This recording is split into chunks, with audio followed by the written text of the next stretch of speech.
up with you today? You feeling okay?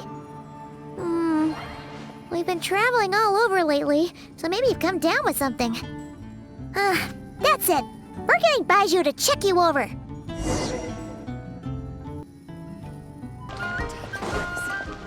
Oh. Baiju isn't in his shop. Oh, you're looking for Dr. Baiju. He's resting today, but he said to send any patients to the back room. Ah, okay. Thanks. We'll head on through.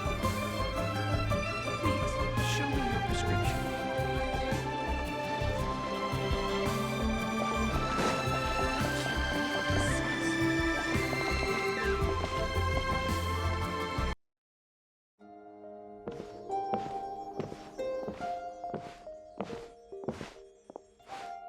Traveler, Paimon, welcome. What can I do for you? It's the Traveler. She looks absolutely beat these days. She has these huge, dark circles around her eyes, like she hasn't slept a wink. And she keeps spacing out. You have to call her name several times before she snaps out of it. What do you think it is? Is she sick?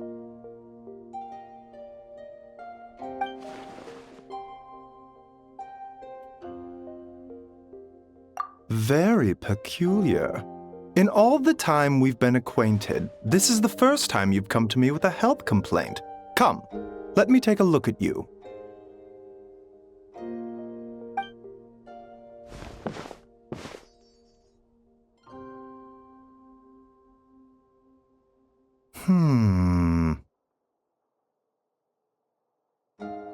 Okay, Paimon does not like that expression, Baiju. It's not serious, is it? Complexion is good, eyes are clear, breathing is steady, pulse is strong. Physically, you appear to be in good condition, Traveler. In theory, your energy level should reflect that. You should be feeling right as rain. Hence my concern. A clean bill of health is usually a good thing, but in this case, it likely means your situation is more complicated. Physical illnesses come with detectable symptoms that can be used to diagnose, medicate, and cure the condition. But afflictions of a non-physical nature, they fall outside a doctor's realm of expertise. Huh? What do you mean, non-physical nature? Curses, dark magic, it's hard to say. It could just as easily be a simple case of mental fatigue. Why don't you rest here for a bit? Whatever it is we're dealing with, clues to your condition are sure to reveal themselves in time. Once we know the root cause, we can administer the right treatment.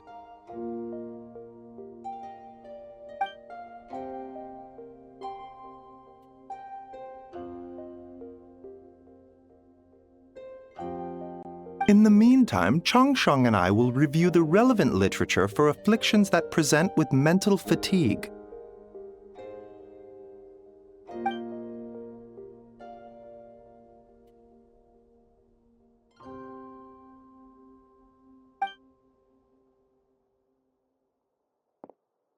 Oh, must be a rare condition if not even Baiju and Changsheng have seen it before.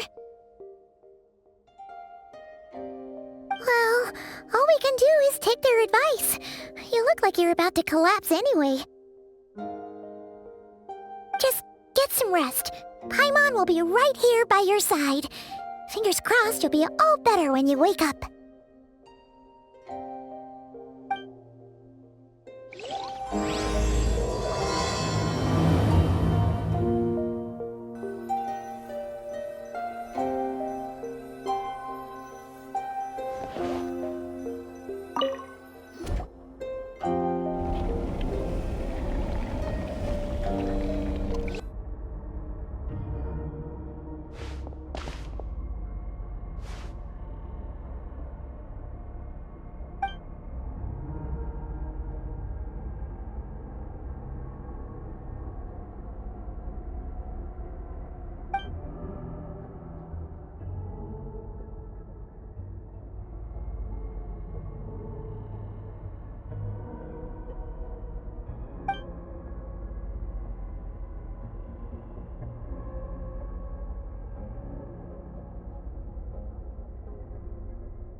Rise and shine. Time to wake up.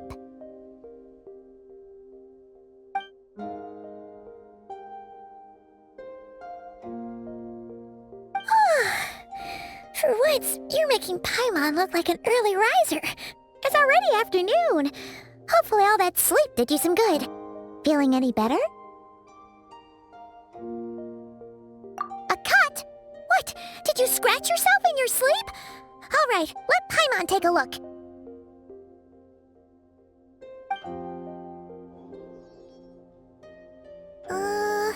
Nope, nothing there. Wait, did you have a nightmare? Okay, don't panic. Paimon heard that dreams tell us what we need by showing us the opposite. So, if you had a nightmare, maybe all you need is something to cheer you up. Come on, Paimon will treat you to something yummy.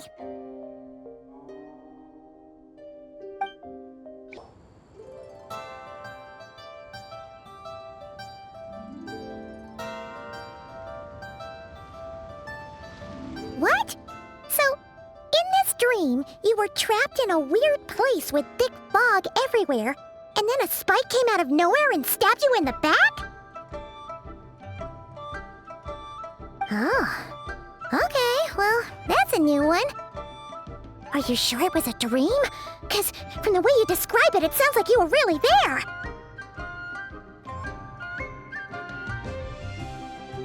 But then again, you woke up right where you went to bed.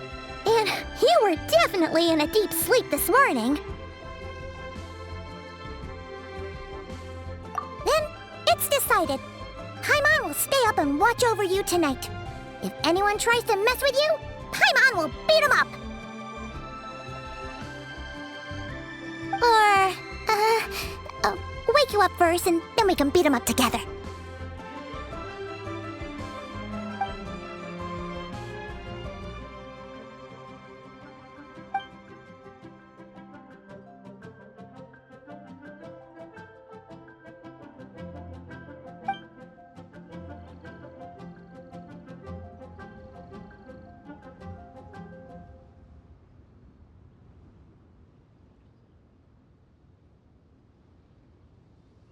Something is missing. Did you just say something? The flesh remains whole, but the soul is incomplete. Left unresolved, the mind will wither away along with it. Ah! What the? Wait! Paimon remembers you! You're Child's master! Skirk? Right! What are you doing here?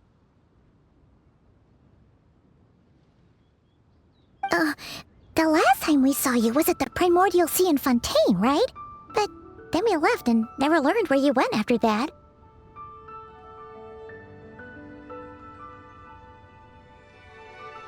Child's been looking everywhere for you, by the way. What brings you to Wanmin Restaurant of all places? You came here looking for us? And were you the one behind that hocus pocus just now? Tell me, what is it that you saw?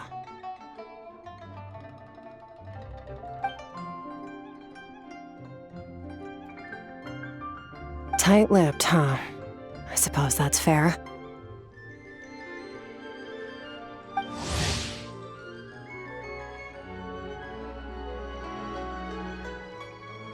You. I'll take a glass of wine.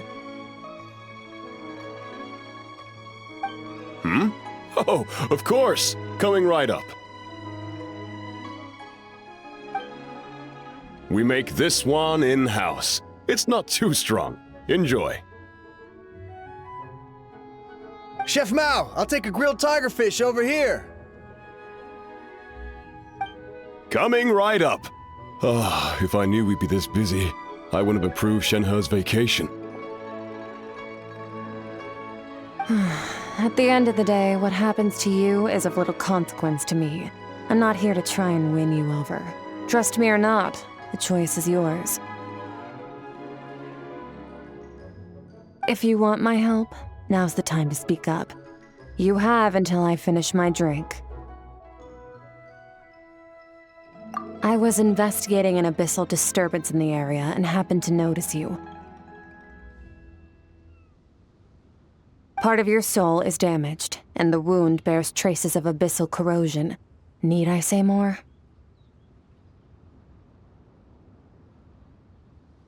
Neither of those things sound good.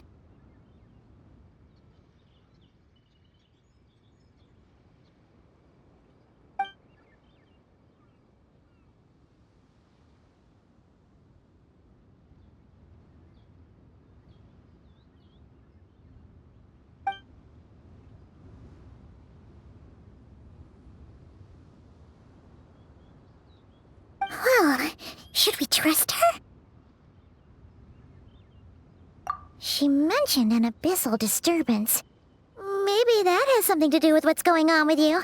But we could always find a different expert on the abyss to help us out. Yeah, and that thing she said about your soul being damaged is scaring, Paimon. Definitely something we should fix sooner rather than later. Skirk's an interesting one, that's for sure. But from what Child's told us, she doesn't seem evil, at least. 1, 2, 7, 10. That'll do.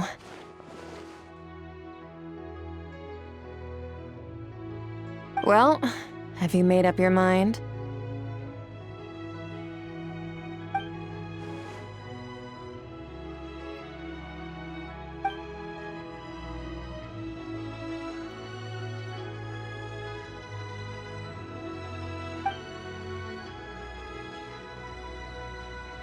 So that's all we know, Miss Skirk.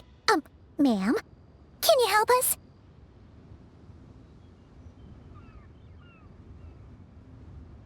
So, you can disperse the fog. I understand. Come find me in the Guili Plains when you're done here. Oh, and I left cash for the drink on the table. Settle the bill for me, will you? Oh, okay. Huh?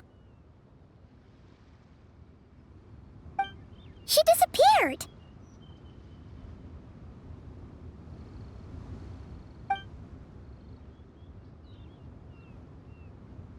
Wait, hold on. You overpaid.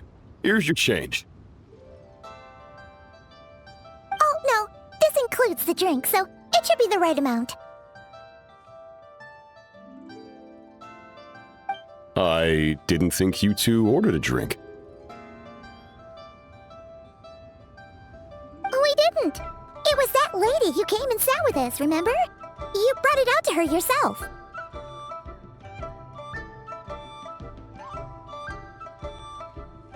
You sure?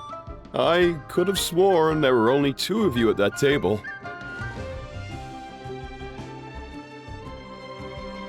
What? What'd you put in their dish, Chef Mao? Some kind of hallucinogenic mushroom? You got them seeing things. Seeing things? Wait, so neither of you noticed her? Young lady? About this tall, wearing a purple dress? She ordered a glass of wine!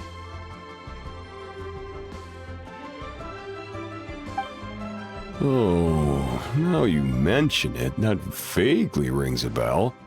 And it looks like I did open the wine jar, so it must have just slipped my mind. In any case, that settles your bill. Come again soon.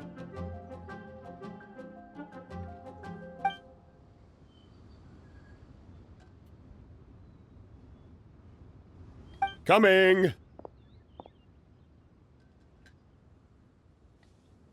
Okay, what was going on there? It's like they didn't remember Skirk being there at all. Even Paimon was half convinced we hallucinated the whole thing. But that Mora she left for us was definitely real. Oh, this whole situation is giving Paimon the creeps. But anyway, she told us to head to the Gwaili Plains, right? Let's not keep her waiting.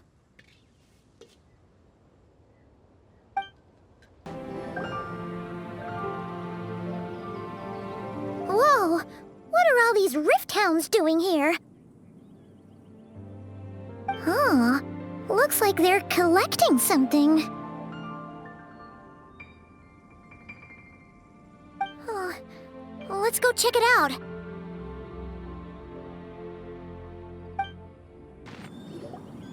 So, this is what they were collecting. It looks kinda like...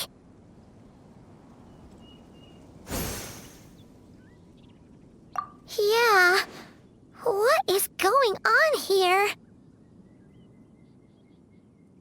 From the moment they are born, all beings with great power have an impact on this world. Even if their body is sundered and their soul extinguished, their influence remains. Gods are the most common example of that. The remnants of gods who fell thousands of years ago remain buried deep within the earth, carrying within them a warped will and a dark curse. Together, these remnants form what you call god remains, and it appears that some of those sealed here were dug up and removed. There are traces left, but they're fading fast. What are you doing? Nothing! Just wanted to make sure you were, real?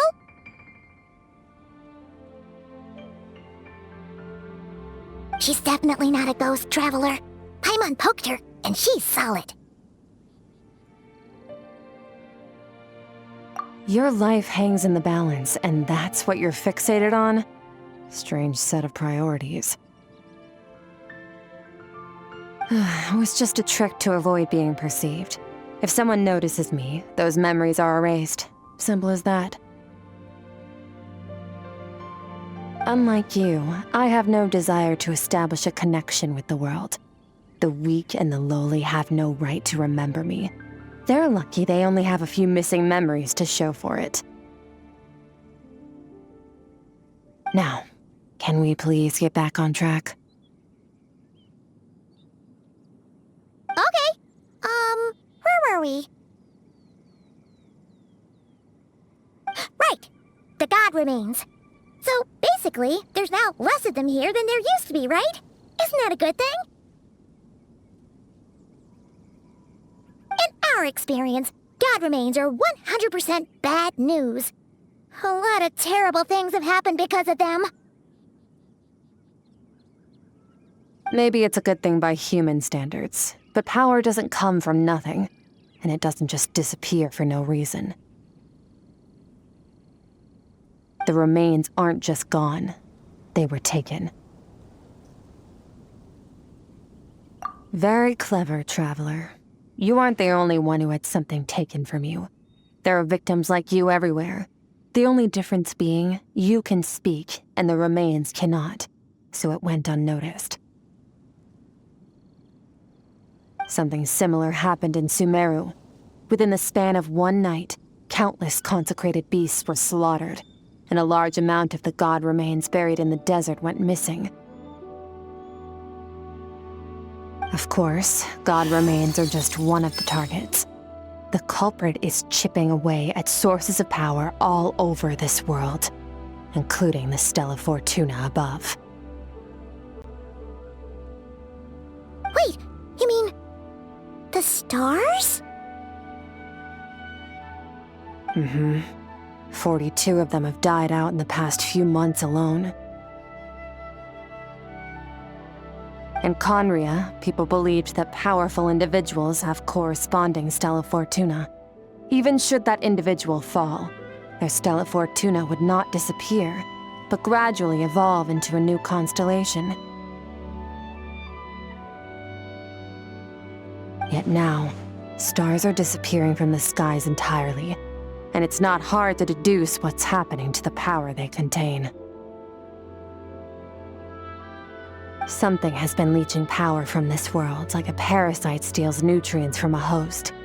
And now, It's no longer satisfied with the remains of the dead. It wants you.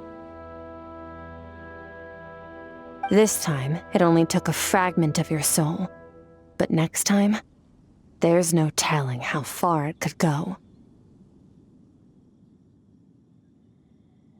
No one knows. All I know for certain is this. Getting back what you lost will not be easy. Considering how much power this entity has stolen, it must be a god-level being by now at least. But that's not the real concern. Souls are fragile things, and yours could easily be crushed if you go up against it. So you're gonna help us, right? We're going to help each other. You are my ticket to uncovering this thing's true identity. Well, great! You seem super strong and you know a lot about the Abyss, so Paimon will take it.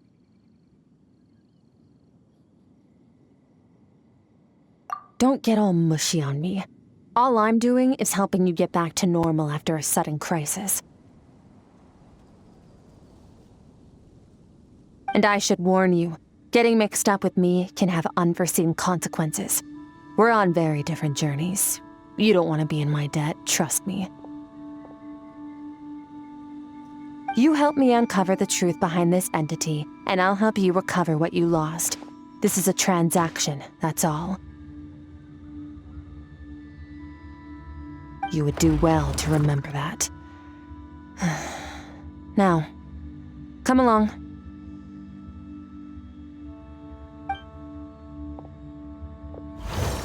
Yeesh!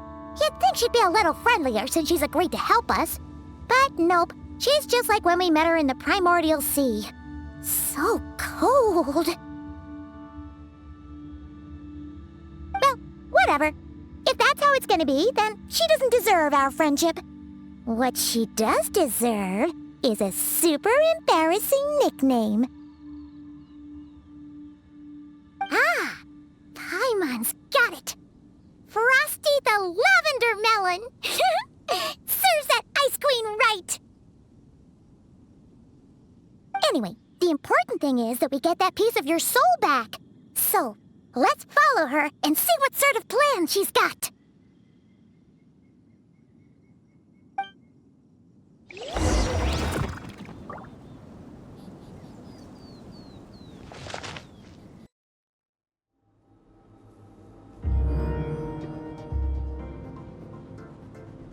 Whoa!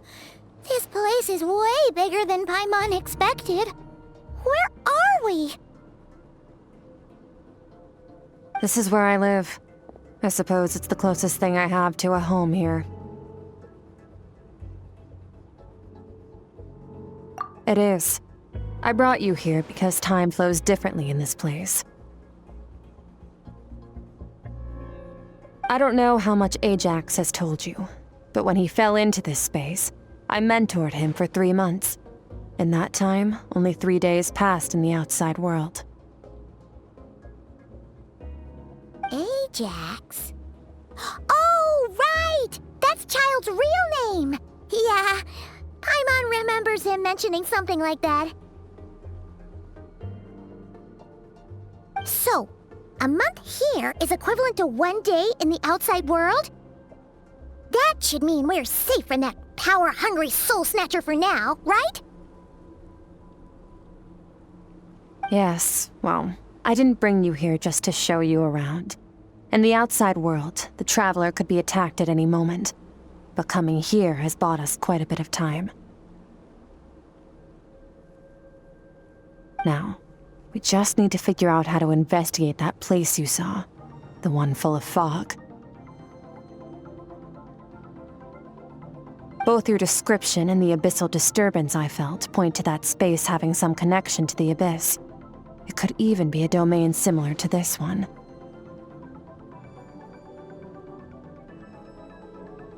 The thief who stole that fragment of your soul is hiding there, but the Abyss is a chaotic and turbulent place. If we want to pinpoint their location, we need to see what that space looks like without the fog.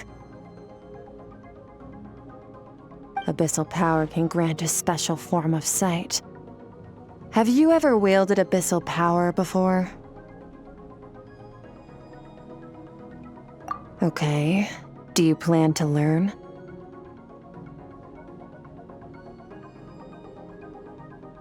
That tracks. All the information you have suggests the Abyss is something sinister, and that abyssal power is a wild and dangerous force that always spells disaster. And you're saying that's not true? Depends on your perspective. Floods and hurricanes take countless lives too.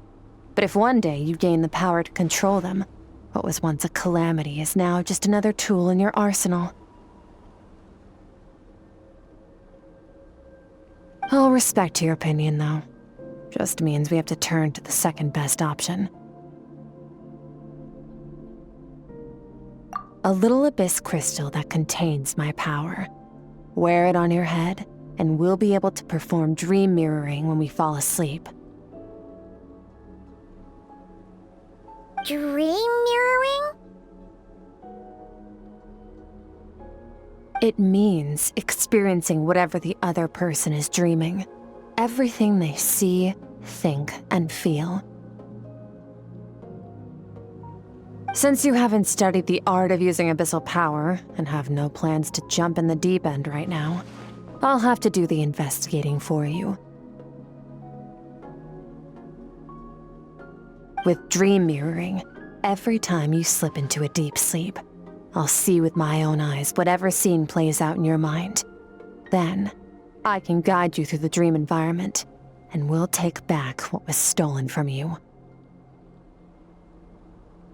Huh. You make it sound so simple. Tough to say. This is an unprecedented situation for both of us. Even assuming we do manage to find where this entity is hiding, like I said, getting your soul fragment back won't be easy. To play it safe, I need to give you some special training first. Wait, you're gonna teach her some of your martial arts? Does that mean the next time we see Child, we have to treat him like our senior?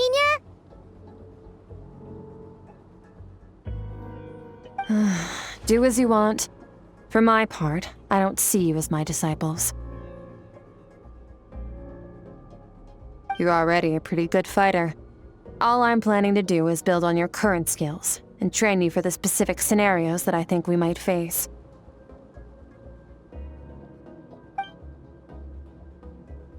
But that's enough talk. If you're ready to do this, then come with me. Time might be more lenient here, but that's no excuse to waste it. Oh, she moves fast. Paimon can hardly keep up with her.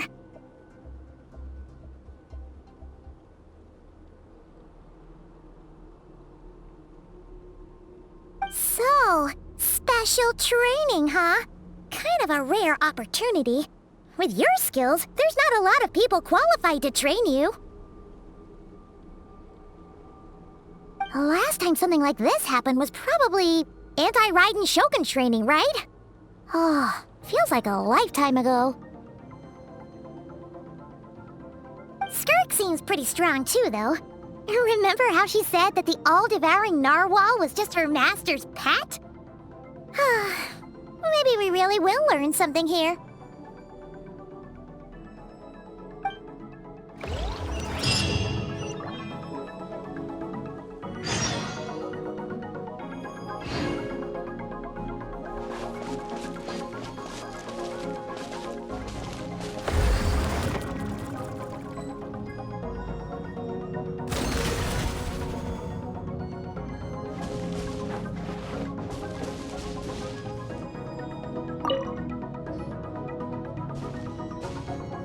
Ready?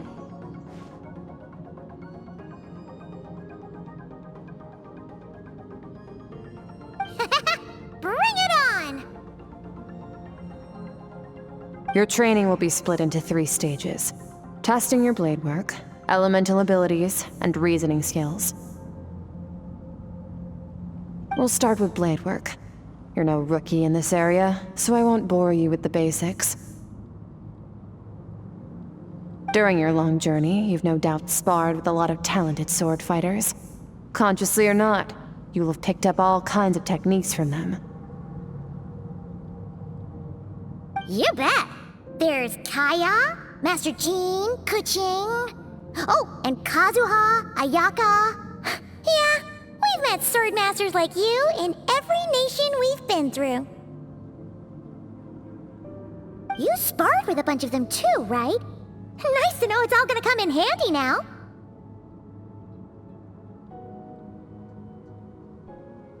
Don't get too smug. In sword fighting, techniques alone are not enough. You need a cohesive system to bring it all together. A style or school of fighting. To use the human body as an analogy, your style is your skeleton, the foundation, the framework. Techniques are the muscles and other flesh attached to the bones. This is where your strength comes from. Improving your sword fighting is like growing that body. If your frame got bigger and taller, but you didn't add any muscle mass, you'd be weak and flimsy. Then again, if you packed on pounds of flesh without a big enough frame to support it, you'd end up bloated and unwieldy. You need to do some introspection. Take a good, hard look at your past experiences and figure out which parts of what you've learned are just techniques, and which parts can be used to form your own system of blade work. Only then will you get the full utility out of all your thoughts and observations along the way. Only then will every strike you deliver make perfect sense. Wait, is that it? Paimon thought you were gonna teach her some cool new moves. Like when you went swoosh and opened a tunnel to another place. One day, you'll reach a new level of power where you realize that even that's as basic a trick as any other. But right now, our sword styles are so wildly different that teaching you mere techniques is pointless. There are no shortcuts in the pursuit of power. Failure is your best teacher, and rigor is your coursework. That's all I have to say. Time to make a start. Train until you're satisfied with yourself.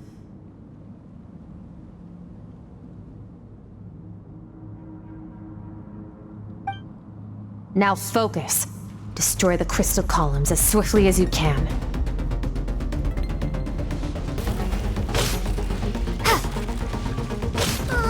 This is making Paimon's head spin. Hang in there, traveler!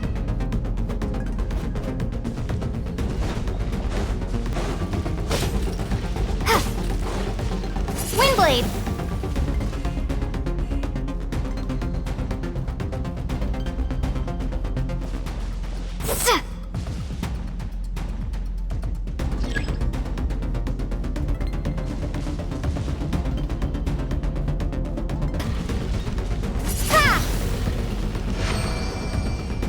Stay calm. Use your head. You have to keep it together.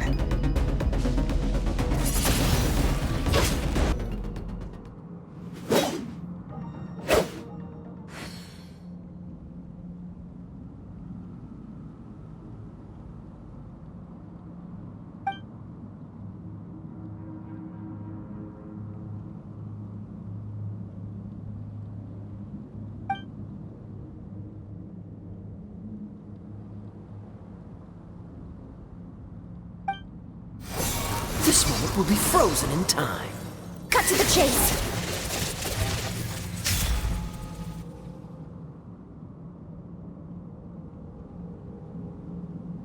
Consider a moment of true mastery that you've witnessed in another person, and ask yourself, what lies beneath the surface?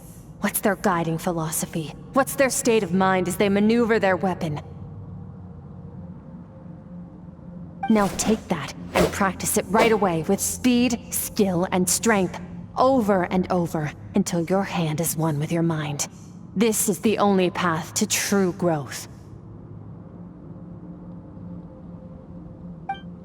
Step on up! Dance with the waves!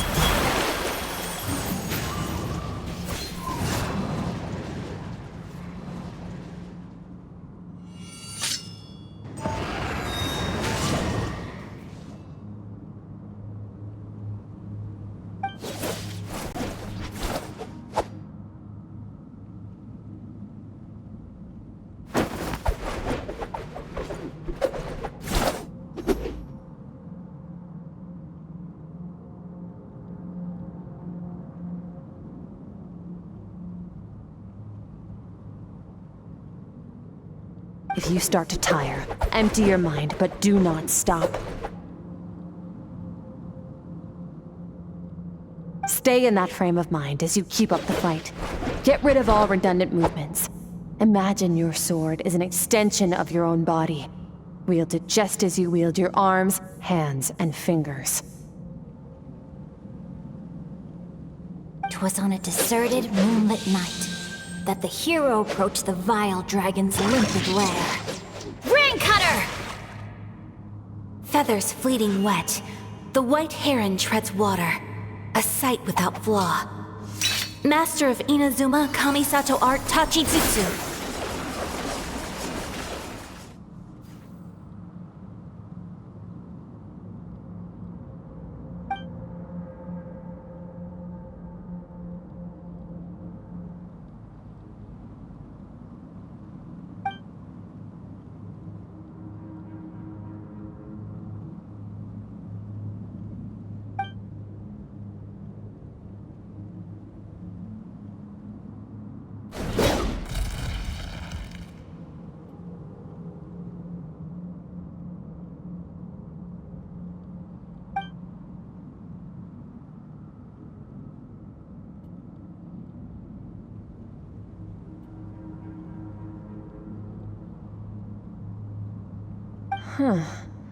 Looks like you've made some real progress.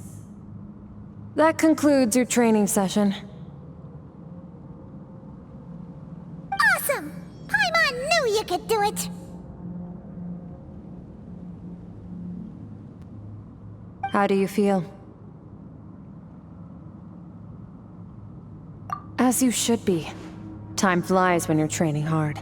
You've actually been going for several days now with no rest.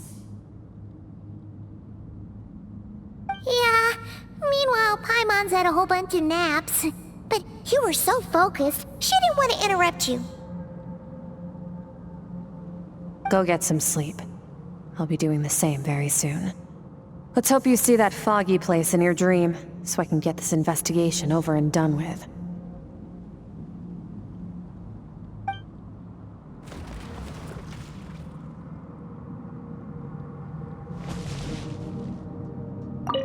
Sometimes, you have to practice a single movement 1,000,000, maybe 10,000,000 times, before the breakthrough moment comes. Nothing in the outside world can help you in this process. The most important thing is to remain patient.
Skirk, why are you skipping classes again? We've talked about this.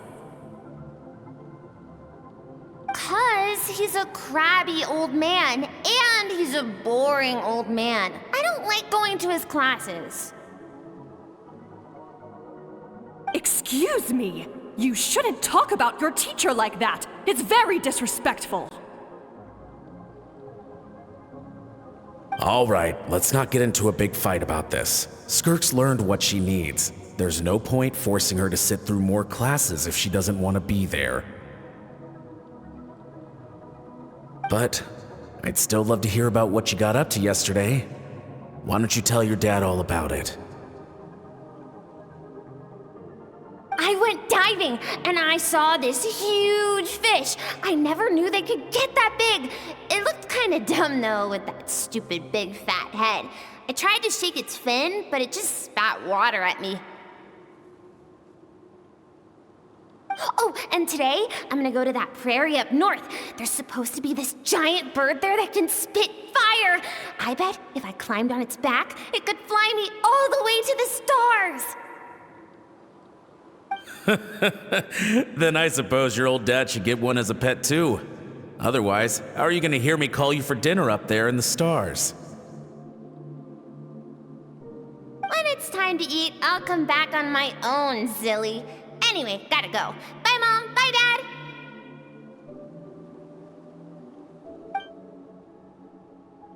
Wait! Put on a coat at least. You'll catch a cold. I'm talking to you, young lady. You spoil that child, you know. Ever since that merchant ship arrived, she practically lives outside. Always going on about exploring the beyond one day, whatever that means. Let the kid do what makes her happy. Besides, we both know you're all bark and no bite. Come on, our little adventurer is gonna be hungry when she gets back. Let's get started on dinner.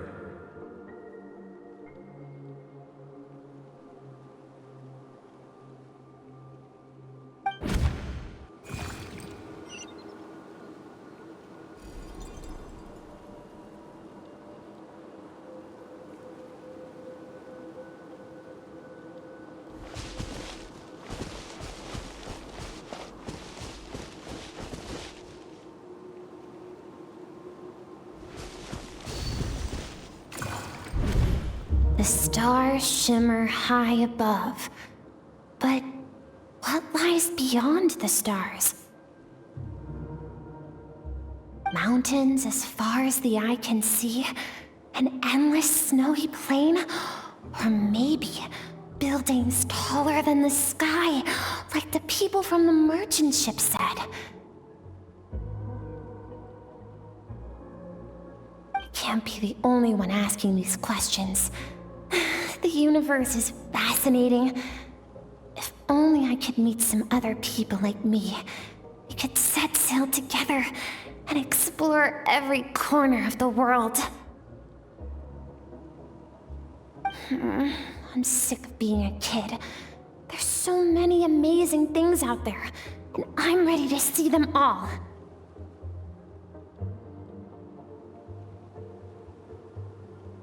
But for now, I'm starving. Better get back.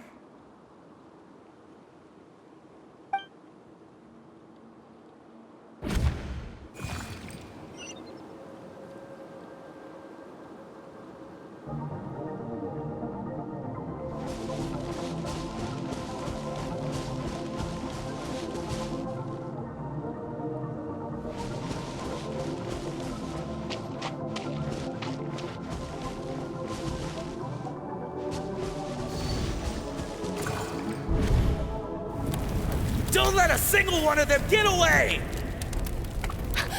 No, please, spare the children! Stay back! They're coming! Run! Help! Eliminate the threat. Take them down! Don't be scared. Ah! This way!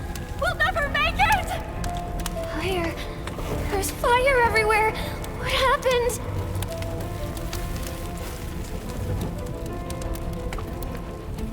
I told you we shouldn't have trusted these outsiders!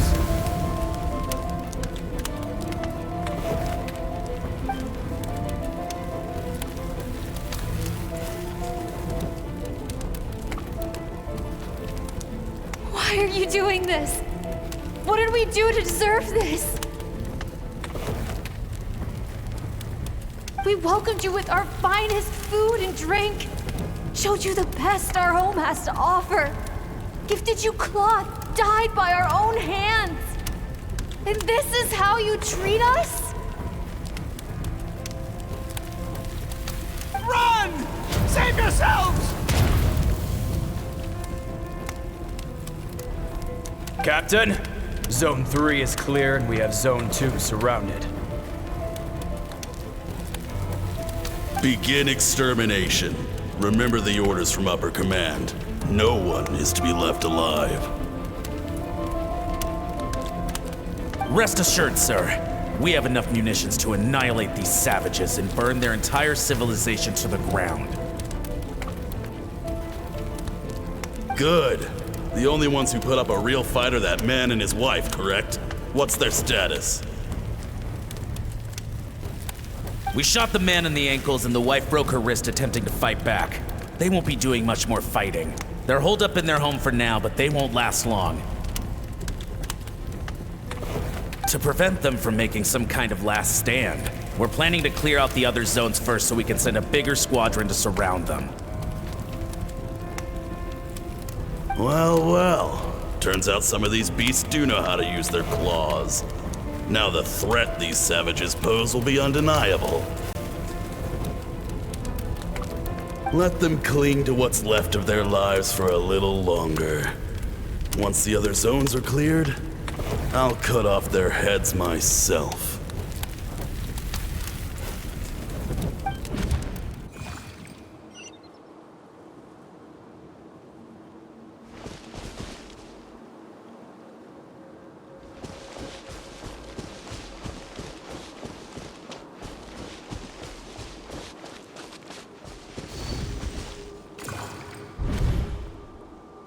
Dad? Mom? Skirk, you're all right? Thank heavens. I'm so happy to see you, sweet girl. But you need to go. It isn't safe here. They'll be back any second. What happened? You're bleeding a lot. Dad? Mom?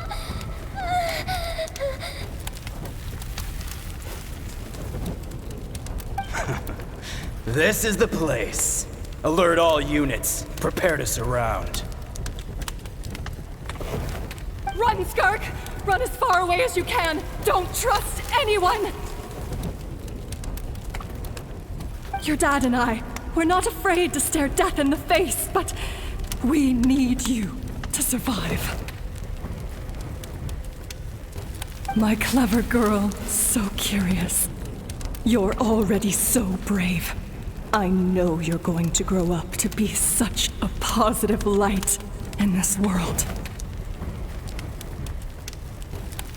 Whenever you miss us, just play this song. Remember, life is a gift. Don't let darkness claim it.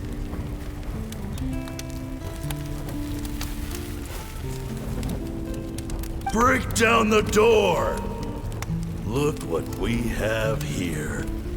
A savage that can pluck a tune. Well, the show's over.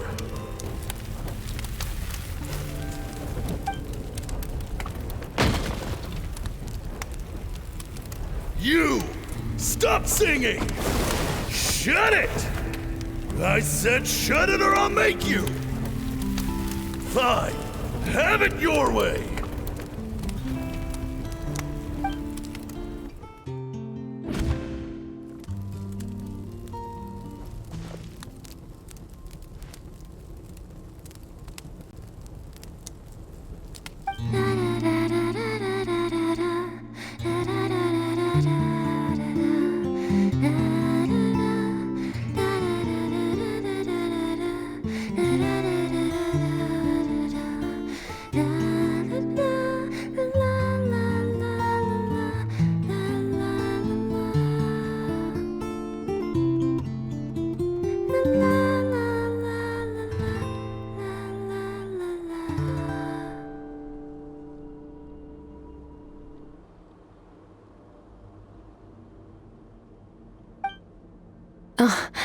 You're awake?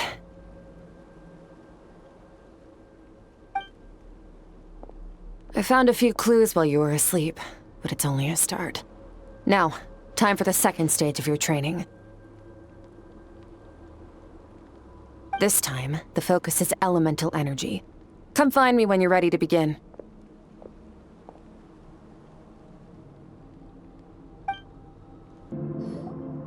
Man, staying in the abyss feels so surreal, don't you think? No day and no night. It's like time hardly exists. If we weren't careful to keep track, it feels like we'd have no idea how long we've even been here. Well, except for the fact that Paimon still gets hungry like clockwork. You go do your training. Paimon's gonna grab a bite.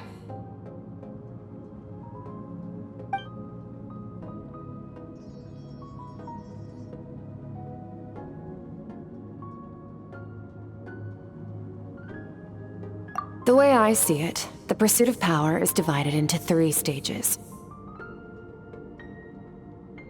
The first is mastering the use of standard weapons. Next is learning how to harness natural energy. And after that, you're free to challenge even higher dimensions.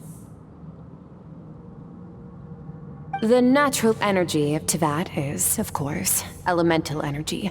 But that's not my area of expertise. I draw from a different source of power.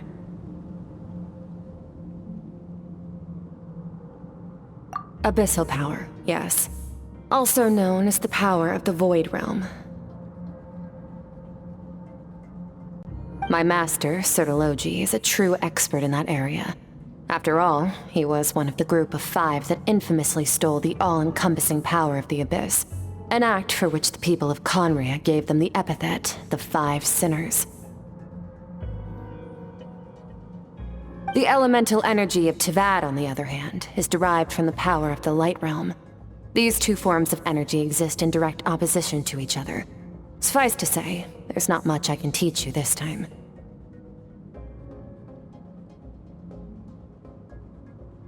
A keen observation, traveler. Call it respecting local norms. The Abyss stands in direct conflict with the will of this world. So, to make my life easier, I disguise my power to make it appear cryo-like in nature.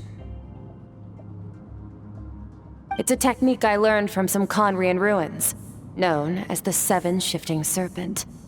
If you ever change your mind about delving into abyssal power, I can teach it to you. So I've heard. You seem to have a knack for removing abyssal power. But is purification really what's going on there? Like I said, power does not simply disappear.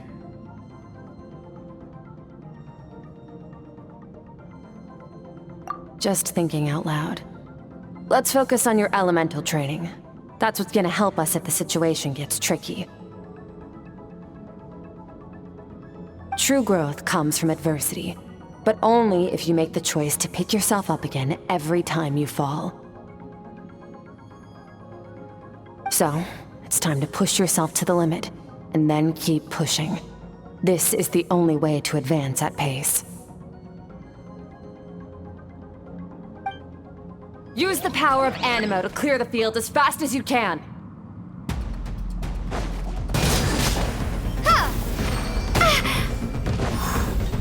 Observe your surroundings. Look for things you can use to tilt the scales of success in your favor.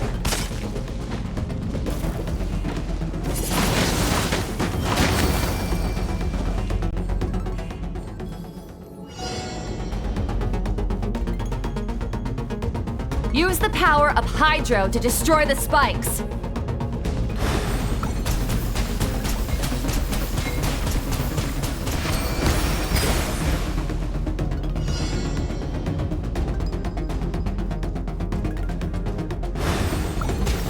Faster. Don't give them a chance to strike you. You need to be quicker than you were in your dream. You can't afford another injury like that.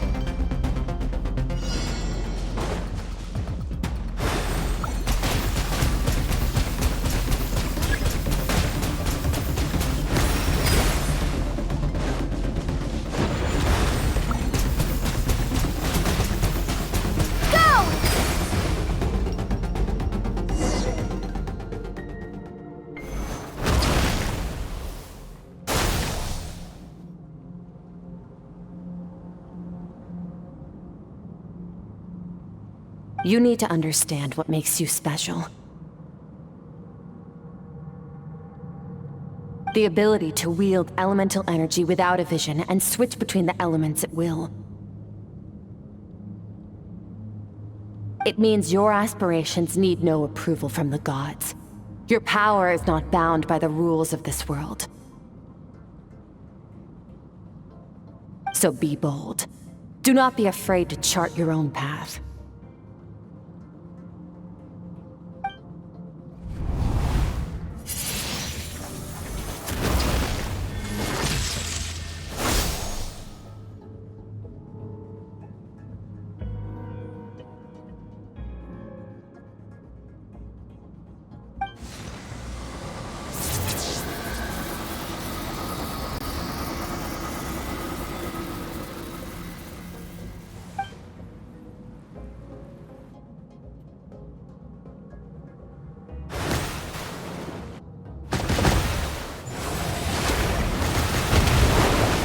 Very good.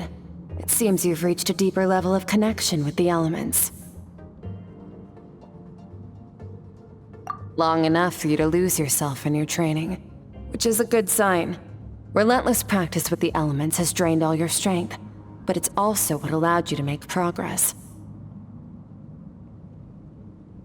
Get some rest. When you wake up, we'll proceed to the final stage of your training.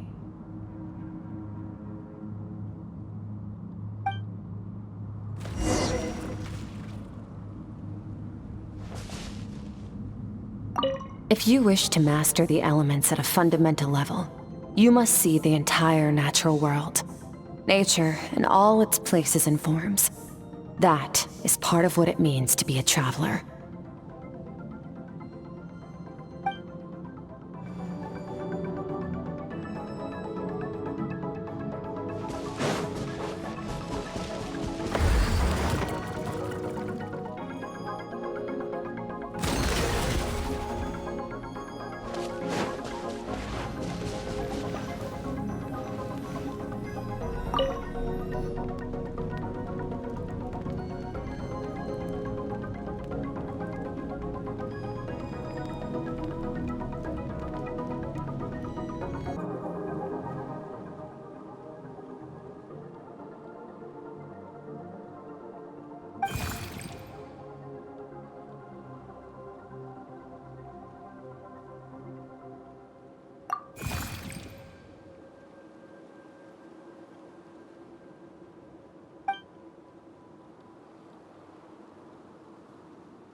What is the secret to power?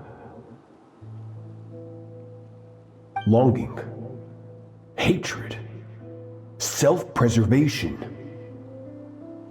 No, it is fear. The fear of losing those you love.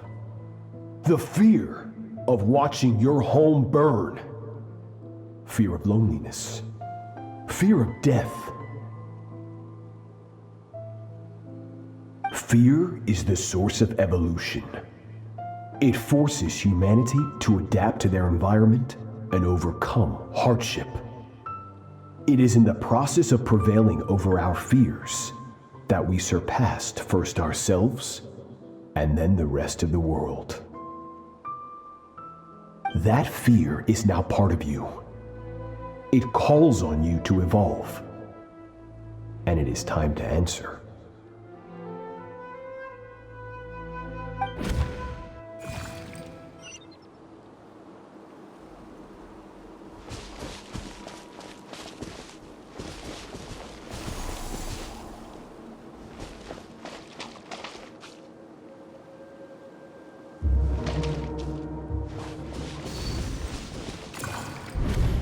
Any minute spent missing home is a minute wasted. Practice your sword work instead. Do not make me tell you twice. But, Master, I can barely lift the sword anymore. If I keep going, I feel like my wrist is going to break. So it has not broken yet.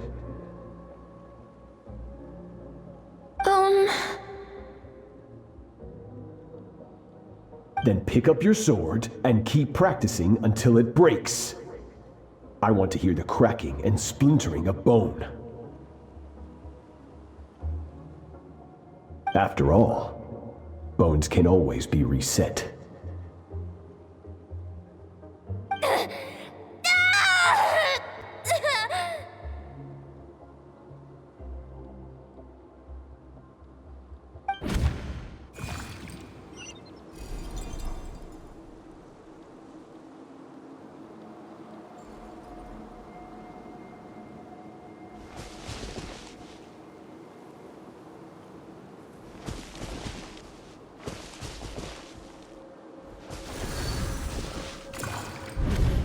Good, Skirk. Once again, you survived. How do you feel? Cold. In pain. These are signs that you are adapting to the abyss. Each time the flesh is torn and the spirit crushed, each time you claw back from the brink of death, you become stronger. I now understand why these people sought to destroy your homeland. Your potential goes beyond even what I could have anticipated.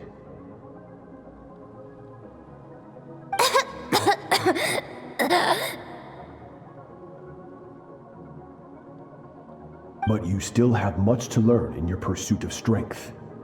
Your mind is rife with distractions. From now on, I shall show no mercy in your training. You must learn to shut out all the pointless emotion, crush the self that makes you weak, and become master over your physical form. Get up, Skirk. Wipe the blood off your face. Cut away the rotten parts of your flesh, and mend what is broken. Then take up your sword.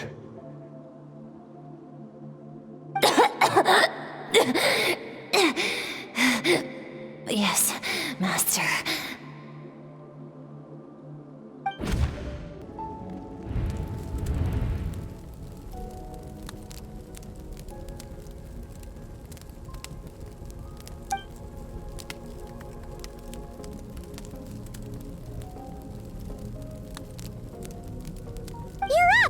Hopefully you got some good rest.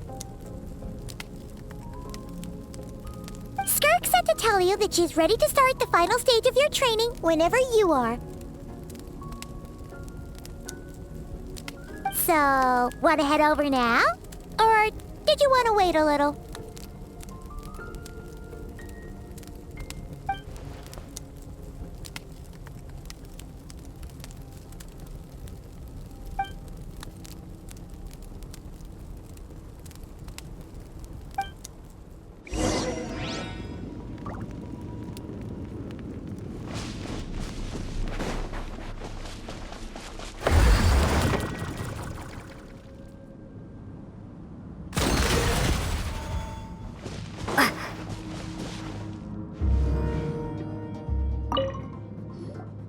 From your training so far, you have gained better command of the sword, and more control over your elemental abilities.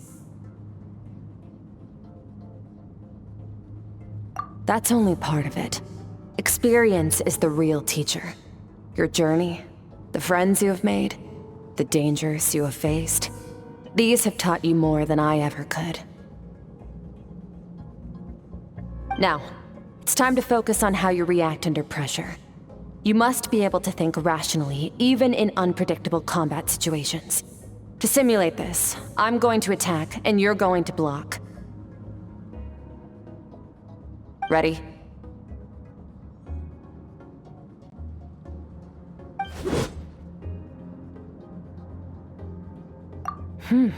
Not bad.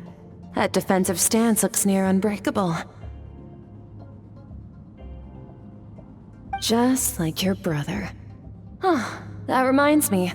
You still don't know what happened to him, do you?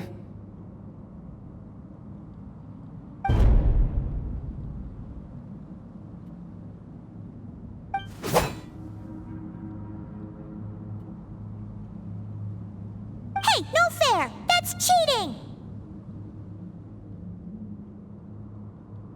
You think every opponent has the same moral code as you? You can denounce their deplorable methods all you want, but only if you live to tell the tale. The dead don't get to complain. Strong emotions will always arise in combat. Anxiety, anger, fear. But a true warrior is never at their whim. Only when you are free from the influence of emotion can you make the right choice, no matter the situation. How amusing. Almost sounds like you think you know me. But you don't. You can choose your own path. We are not the same. Let's begin. Try to use reason over emotion. Make the most rational and advantageous decision in any given moment. This is your final training session. Look alive.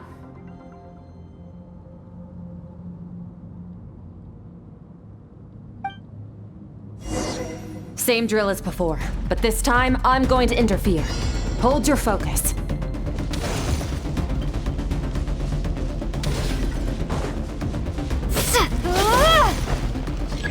Water jet!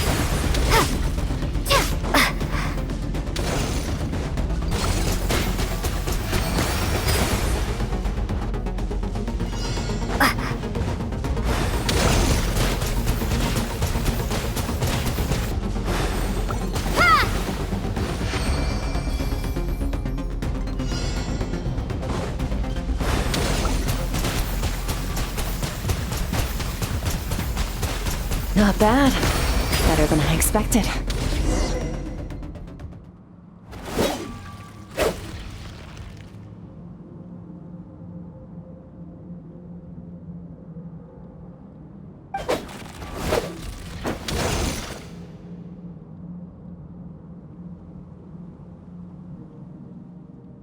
You're getting the hang of it.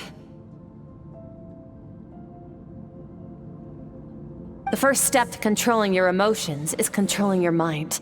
You want a unified train of thought. It all comes down to focus.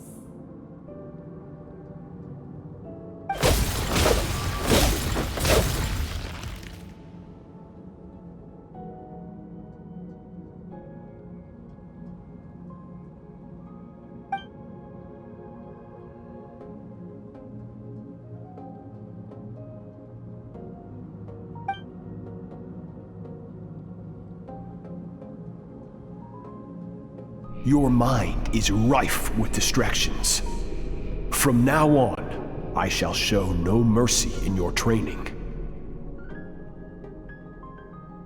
You must learn to shut out all the pointless emotion, crush the self that makes you weak, and become master over your physical form.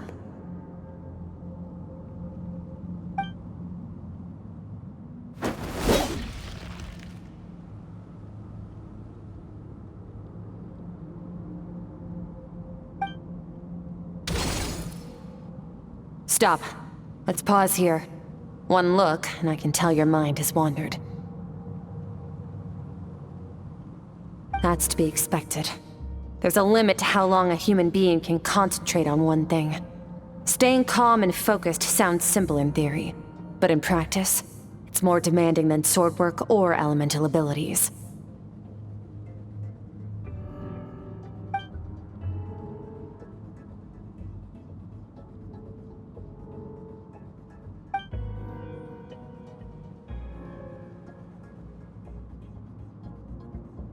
Get some rest.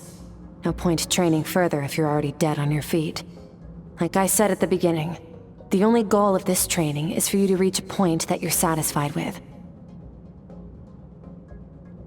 You managed to push past your limits, which is a good start. You can be proud of that and sleep well knowing that you've earned it.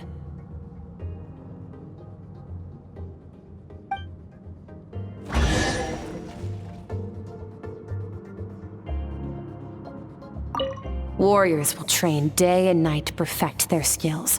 But when the battle comes, their fate may be decided in a matter of minutes. One mistake, one moment of hesitation, and just like that, all their blood, sweat, and tears were for nothing. You need to push yourself to perfection, or you might not even live to regret it.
Skirk is amazing. She faced down that terrifying giant and cut its head clean off. Oh, she got hurt though, didn't she? I heard it was pretty bad. Yeah, well, that's a given. But the moment she was on the mend, she got right back to practicing her sword work. I heard Master suffered a grave injury once too. Lost an arm and a leg and still came back stronger than ever. Skirk's becoming more like him by the day. Incredible! I wonder if I'll ever reach their level. They're always so resolute, so unshakable.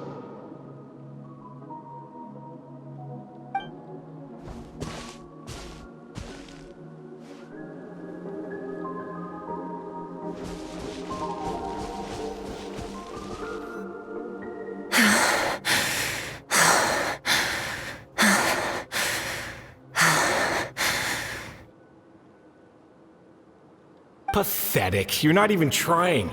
You're so much weaker than you think.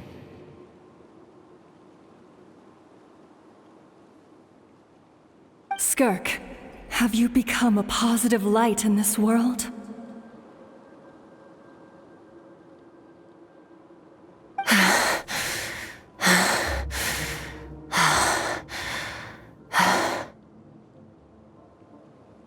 Do you even remember how many of us perished in that fire?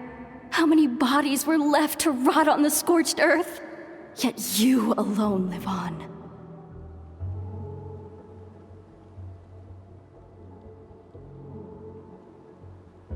Keep your gaze fixed on your blade. You don't deserve to rest.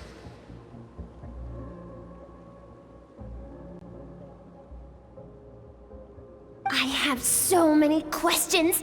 I just want to jump in a spaceship, explore the whole universe, and get answers from the stars. I just need to wait till I'm grown up.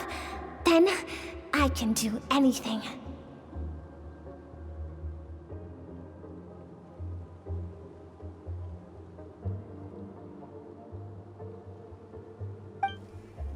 Now, you must bid farewell to who you were in the past and become someone stronger.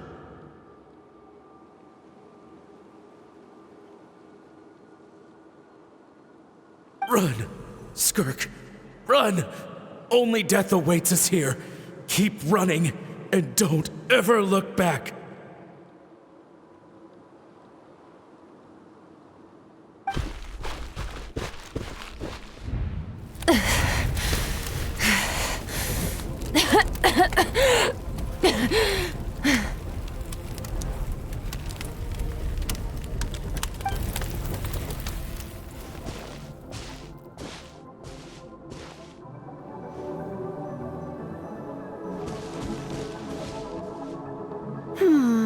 Let's see here. First things first, you need a new identity. Going around telling people you're from somewhere beyond the stars won't do, now will it? How about saying you hail from beneath the earth instead? As the Conrian saying goes, venturing out into the universe and down into the abyss are the same in that both are braving the dark unknown. Well, I'm a visitor on this planet, so I'll follow the rules. Ah, splendid. That saves me quite a bit of trouble. Let me offer you a piece of advice in return, although it might not be what you want to hear. I know the pursuit of strength is important to you, but taking a moment for yourself every once in a while is never a bad idea.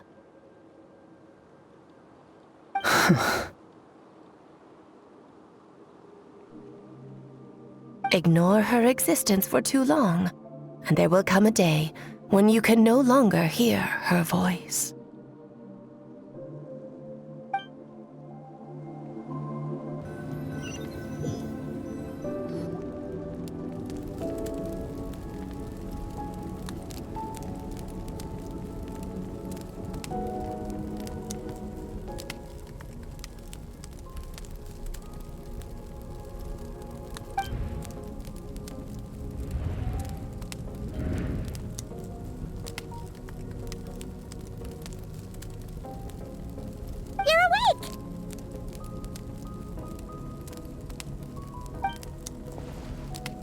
You must be starving, right? Ta-da! A barbecue feast just for you!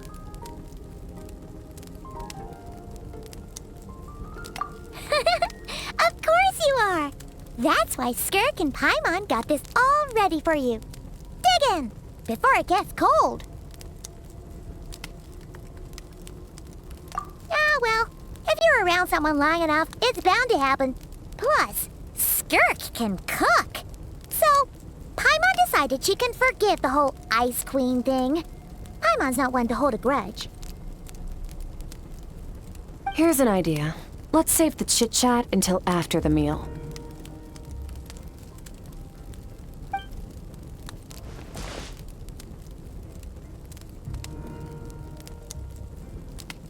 Ugh, so full. Okay, it's Paimon's turn to sleep now. Wake her up when it's time to go.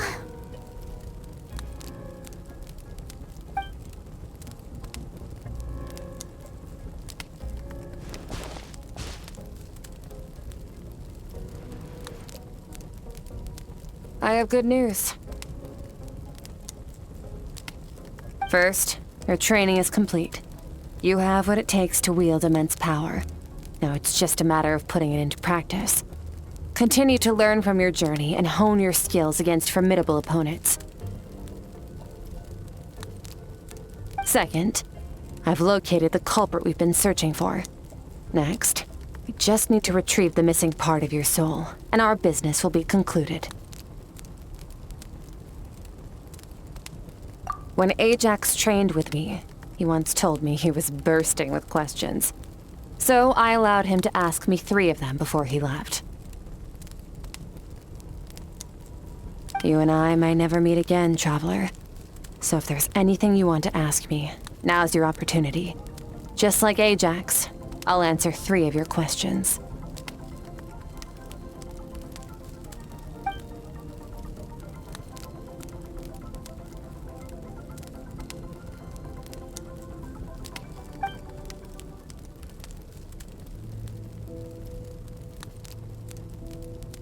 Okay, not the angle I was expecting. What makes you ask that?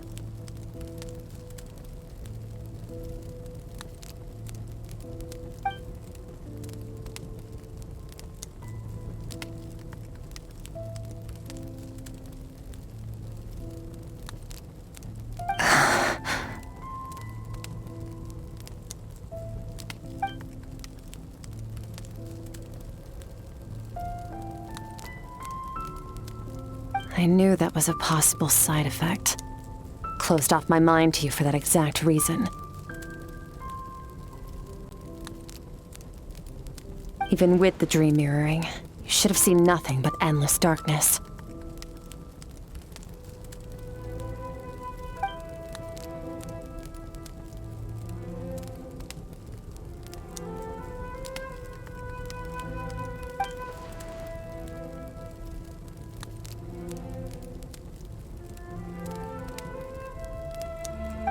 Whatever. Must have been a flaw in my execution. I shouldn't be too surprised. Due to some recent circumstances, my self-control has been lacking as of late. Since you've seen what you've seen, there's no reason to hide the truth. All I ask is that you keep it a secret. No, I'm not from Teyvat. I'm from a different planet. And there was a time when I journeyed through the stars. A lot like you in some ways.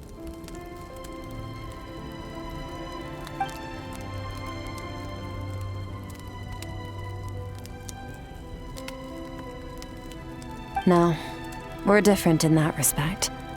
You're influencing the fate of this world. But me, I'm just passing through.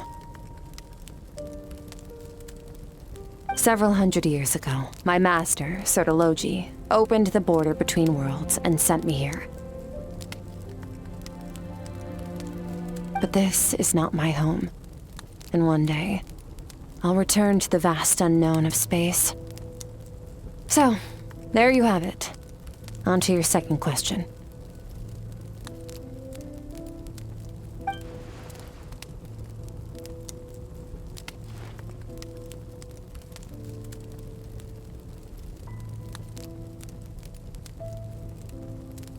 Become stronger. For certain reasons, I need to bridge the power gap between me and my master as quickly as possible. But first, I need to understand the source of his strength. To do that, I need to follow in his footsteps, walk the path he once walked, and somewhere along the way, I'll find out how to defeat him. That is my sole focus and purpose. Okay. You have one question remaining.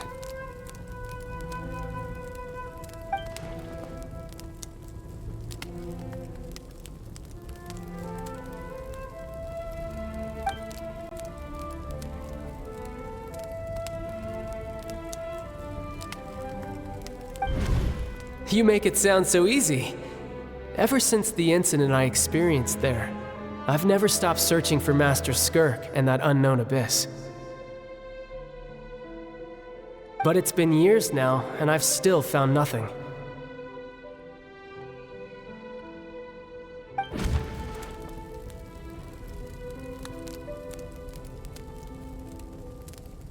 Well, your last question?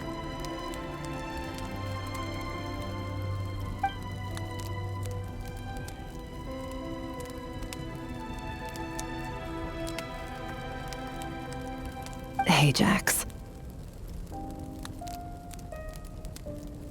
His situation is different than yours.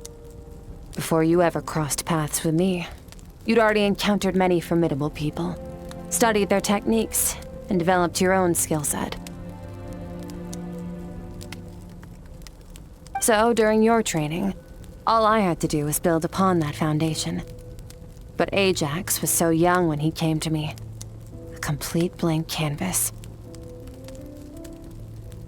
Children can't help but imitate their role models. In the long run, that would only hinder his growth. Once Ajax has enough strength in his own right, I will allow us to meet again. Until then, let that motivate him to reach his full potential.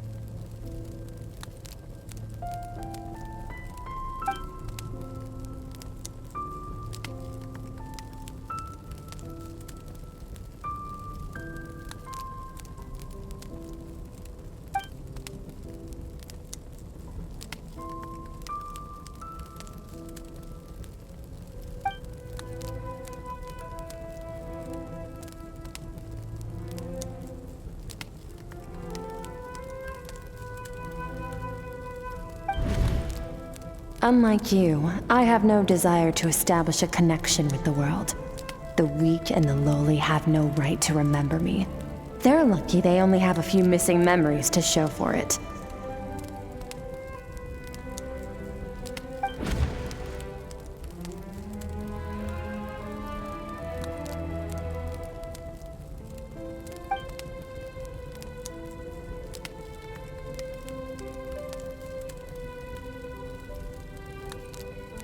Wake up your companion. It's time to go. Oh, and everything I just told you. Best keep it a secret from her as well.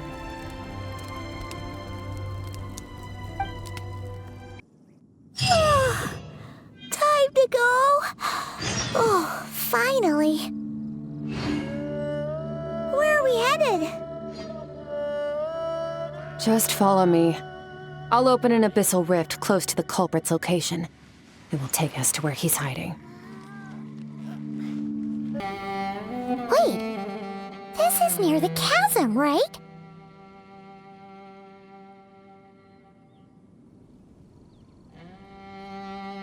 Yes.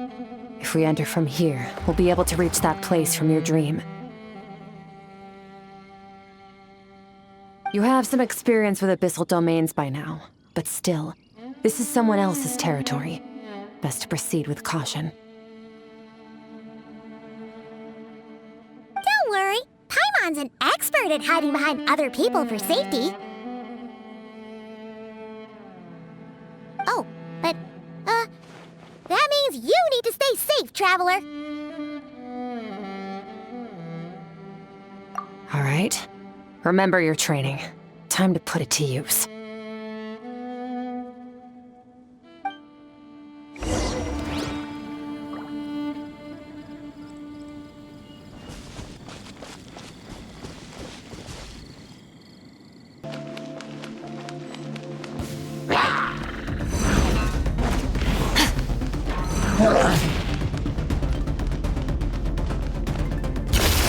Another star goes out!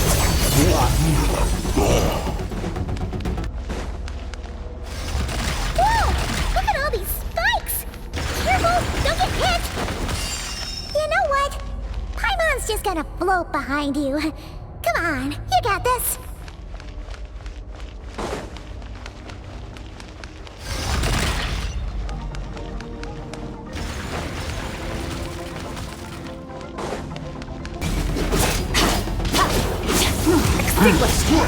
Hey, what are you two doing here?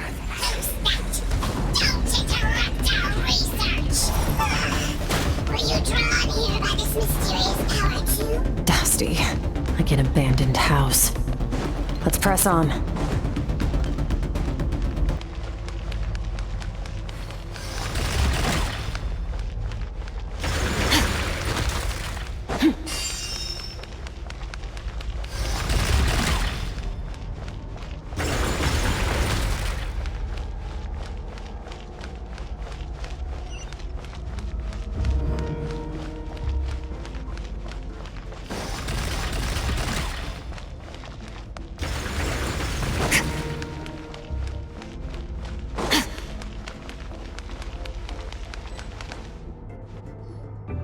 Oh, looks like this is a dead end.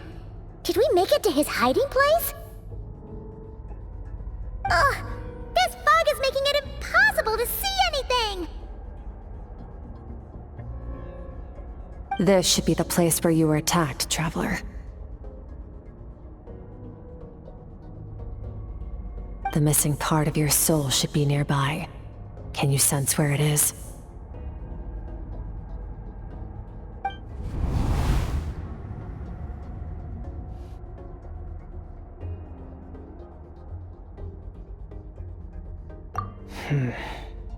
Our opponent must have covered his tracks just in case. Otherwise, you should have sensed it much more strongly.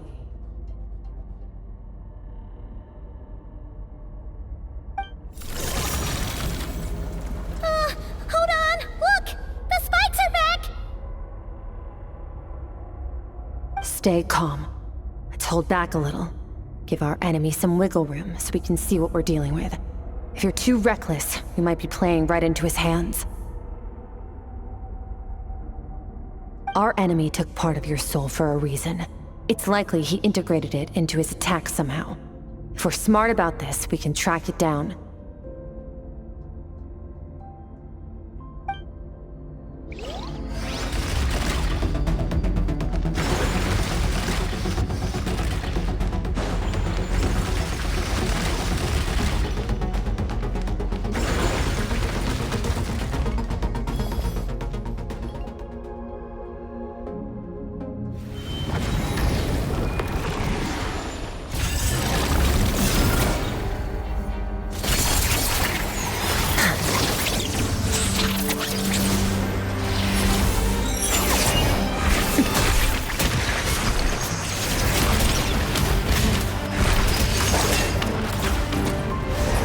From the start, the attacks have been focused on me. Trying to break through my defenses? I see.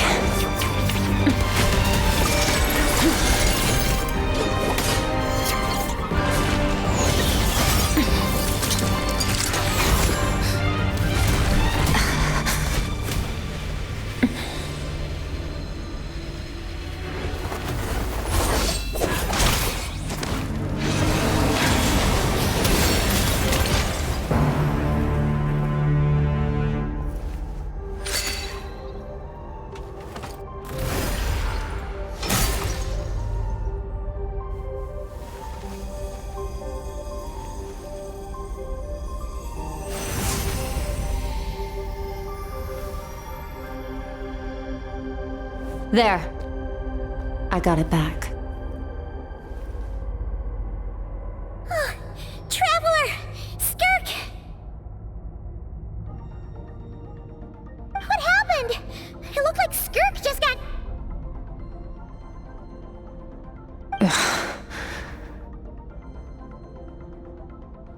In the Grayley Plains, you asked me why this enemy chose you as his target.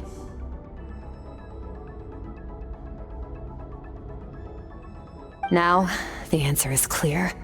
It's not just the fact that your strength is impressive. It's also because of your ability to, as you put it, purify abyssal power. Whatever that actually means. The fact is, that ability allowed him to do something that should have been completely impossible. Namely, break through my defenses and steal my power. No, he couldn't have known I'd come to his domain. He only stole your soul fragment because he knew the value of its power. I doubt he expected it to come in handy so soon. Call it fate if you want. I believe that's the term they use in this world for arbitrary coincidences like this. In any case, it works to our advantage. Once I realized what he was using that power for, it gave me the chance to get back what you lost.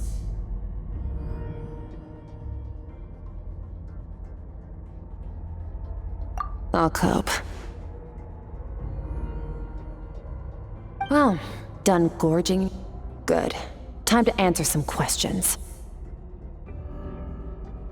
How did you get the power of the all-devouring narwhal? The all-devouring narwhal?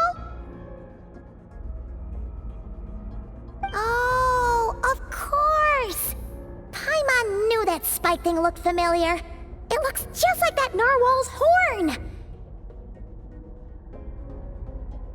I highly doubt you acquired that power through your own strength. Tell me I'm wrong. You're desperate enough to scour the land for god remains and whatever vestiges of power you can find. That alone proves you wouldn't be able to defeat a creature like that. Which leaves one possibility. You know my master, the Foul, Sertologi. The Foul? Who dares call him foul?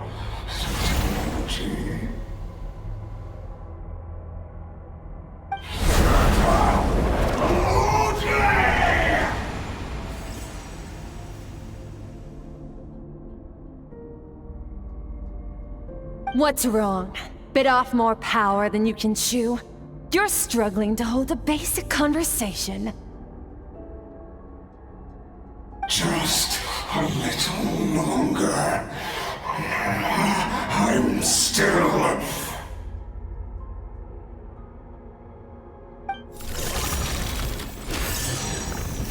Look! It's back!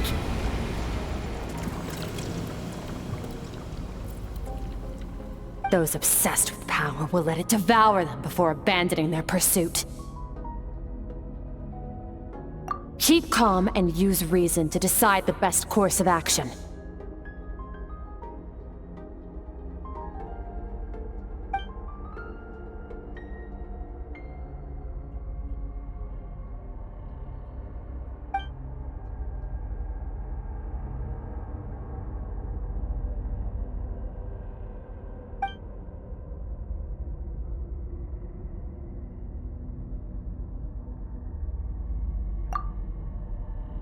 Wise decision.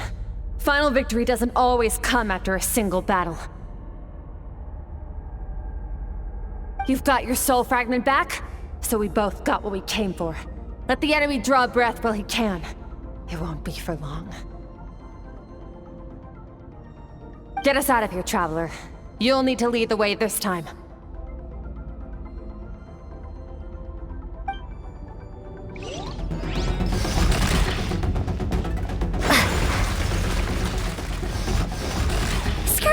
Is your shoulder gonna be okay? The wound is minor. It'll heal in no time. You should focus on getting out of here alive instead.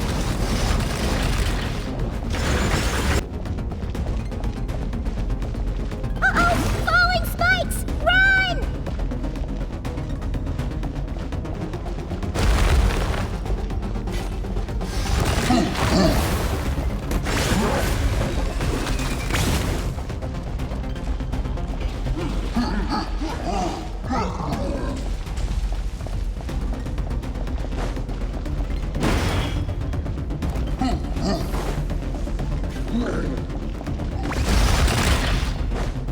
Watch out! Looks like this place is about to collapse!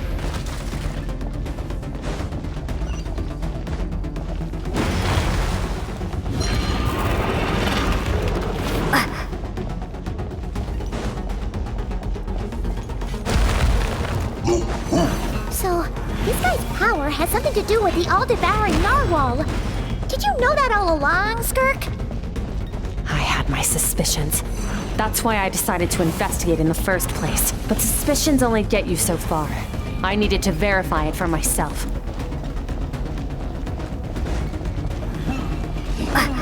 Phew.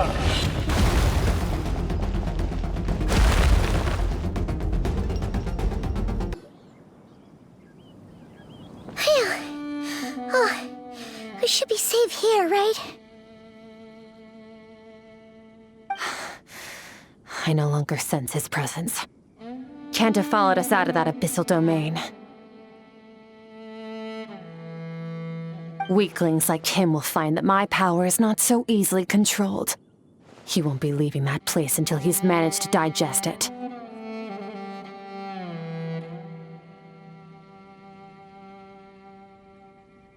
You seem surprised. I suppose that's fair. You've seen but a fraction of what that whale is capable of. That gaping maw could swallow a planet whole. It's called the all-devouring narwhal for a reason. Devouring is what it does best. It can extract power from anything, dead or alive, as long as it manages to make physical contact. Yeah. When we had our run-in with that thing, Neverlet mentioned that it has an instinct to devour. Your dragon friend recognized the nature of its abilities and used the power of Hydro to protect you. That worked because it was in a satiated state, so it was somewhat less aggressive than usual. It's a different story when it has no more power to feed off of. That's when its true voracious nature kicks in. It could devour everything on the planet in that state, which is why I cast it into that void space. but I hadn't counted on there being anyone left on this planet capable of wielding its power. To me, that says he must have encountered the whale a long time ago. Meaning, he must have known my master. Exactly. It told me everything I needed to know. Hence why I said we both got what we came for. And I believe that brings our transaction to an end. Now that you're whole again, you can get back to your own journey. I'll handle the rest of this situation myself. No way! We can't leave now! Something was stolen from you because of us! We have to help you get it back! This isn't my first taste of failure or losing power. When you fall, you get back up again and become stronger. That's how it is.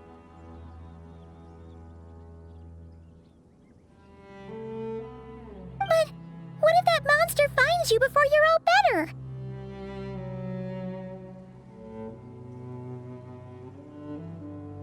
Plus, how are you gonna get home?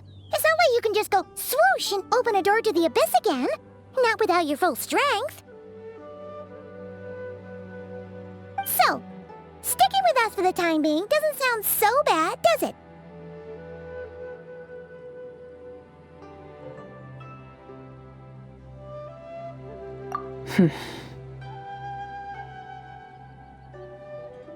Fair enough. Then take this.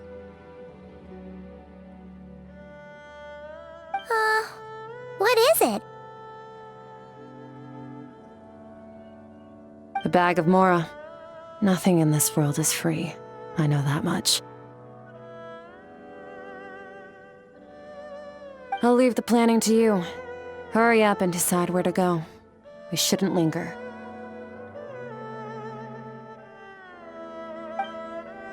We should take Skirk somewhere she can rest. But where? Paimon gets the feeling Skirk wouldn't like being around a lot of people. Oh wait! Baizhu said we could rest in the back room of the pharmacy, didn't he? Let's head there! He'll know something about Master. I'm sure of it. Next time, I need to be ready. Fine. It was just a scratch. It'll take time to recover my strength, of course. But adapting to situations like this is nothing new for me. Oh, this. It's a star crystal suit. Abyssal energy is scarce in Tevat. Wearing this helps me access it more freely. It stores concentrated abyssal energy that I can draw from on the go. When the energy runs out, it reverts back to its original form.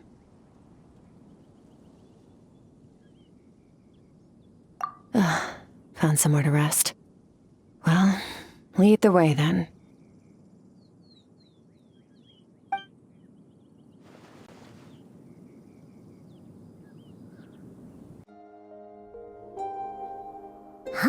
This bag from Skirk has a ton of Mora in it. Does she have a job or something? Wait, no. After what we saw at Wamin Restaurant, that seems impossible. Can you imagine? It would go something like...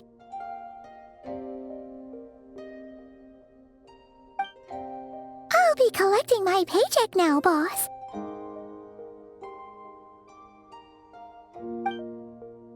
Oh, sure thing. Wait, who are you? Have we met? Can't hold a job if you make everyone forget about you. So, what did you do to get all this Mora?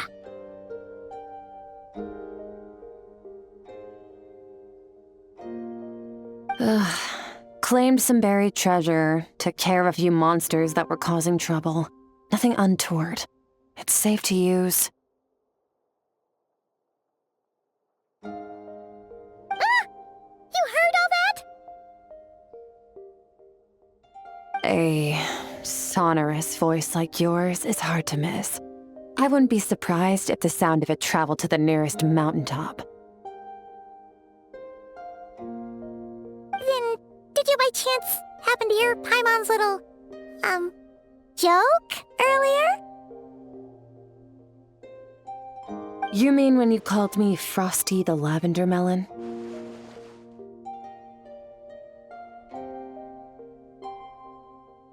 No, sorry. Paimon totally misspoke just now. She didn't say that at all. It was, a Paimon lookalike. Yeah, she's a piece of work, that one. Always impersonating Paimon and giving people weird nicknames. Okay, fine. The truth is, Paimon didn't like you all that much at the start. But things are different now. You helped the Traveler in a big way, so... What do you say? Friends?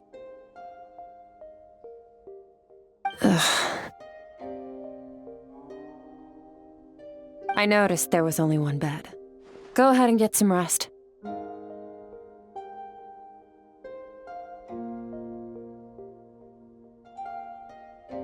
Wait, what about you?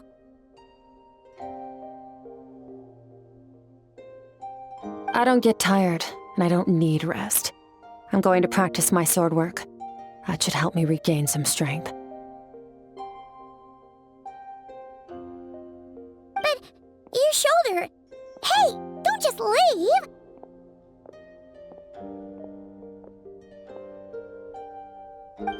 Whatever. Let her tire herself out. She'll come back eventually. Let's get some sleep, Traveler. That comfy bed is calling, Paimon.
Quiet.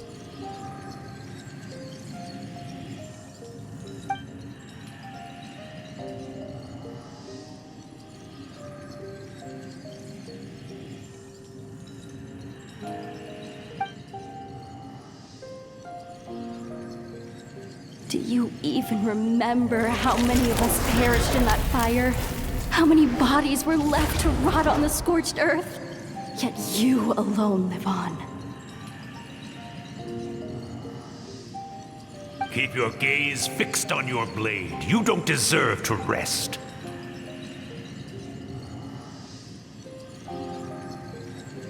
Run! Skirk! Run! Only death awaits us here.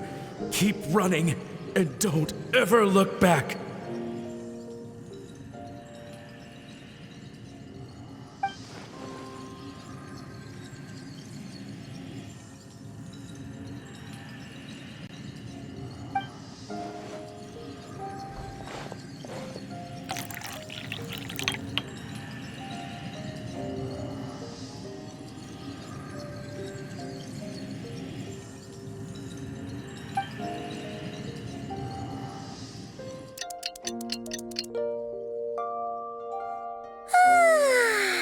Getting an early night's sleep is the best.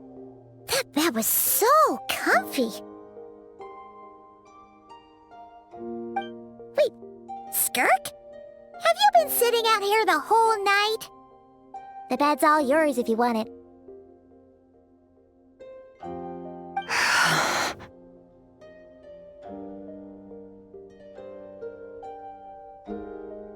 About 60%, maybe 70. Whew! Paimon thought it would take at least a couple of days. That was fast. No, not fast enough. 20% less than last time. Same training regimen, same intensity. Nothing felt different, but somehow the outcome fell short.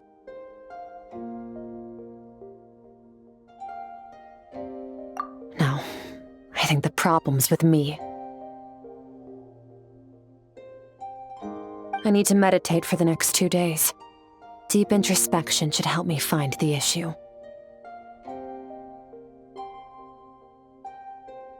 Ooh, sounds intense. We'll watch over you in the meantime, then.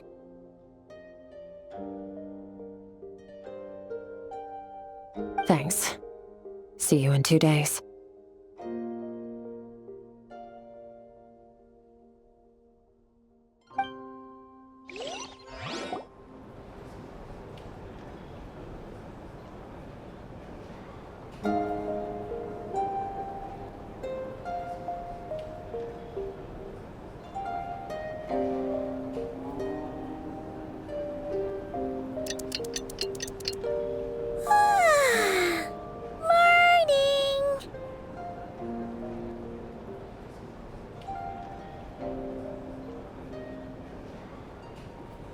Skirk is still meditating, huh?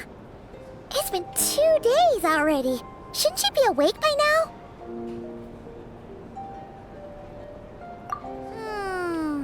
Paimon can't think of anything we can do to help. Oh, wait! Breakfast! That's it! Paimon will go get breakfast! Skirk is gonna be starving when she wakes up. Be right back.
That's right.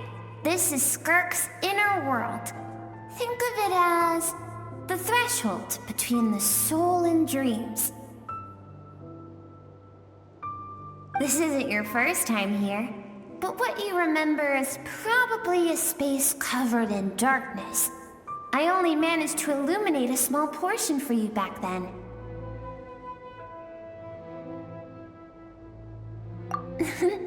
Actually, it's my first time talking to someone like this. I only managed to break free and bring you here because the injury weakened her power. I guess that's why I can speak again, too. Call it fate, if you want. I think that's the word they use in this world for lucky coincidences like this, right? Now, before I take you to her, I gotta ask. You're the first outside visitor to ever come here, so what's your impression of this place? Oh, you noticed. This river represents Skirk's strength. Strength accumulates over time. It is the summation of a person's lived experience. So this river is where all the fragments of Skirk's life should converge into a single stream of memories and emotions, flowing forward as one. But as you can see, this river has been severed numerous times. It's because Skirk doesn't like who she was in the past. And all she sees reflected in the river is a disgraceful shadow of who she was. She cuts through water and rock with the sword of reason. severs her connection with the past, and begins anew.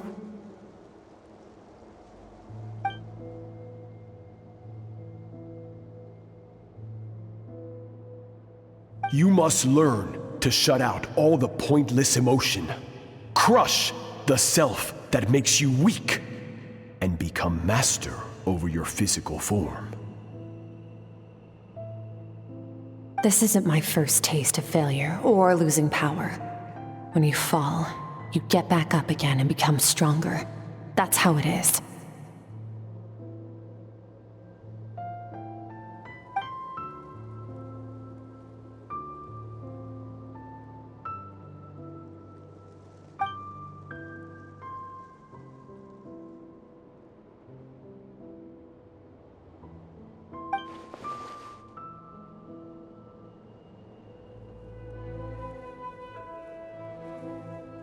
The answer to one mystery invites another question, I see. Let's follow the river upstream. There among the cliffs, among the memories etched into her heart, lies the truth of it all. Soon, you'll understand everything.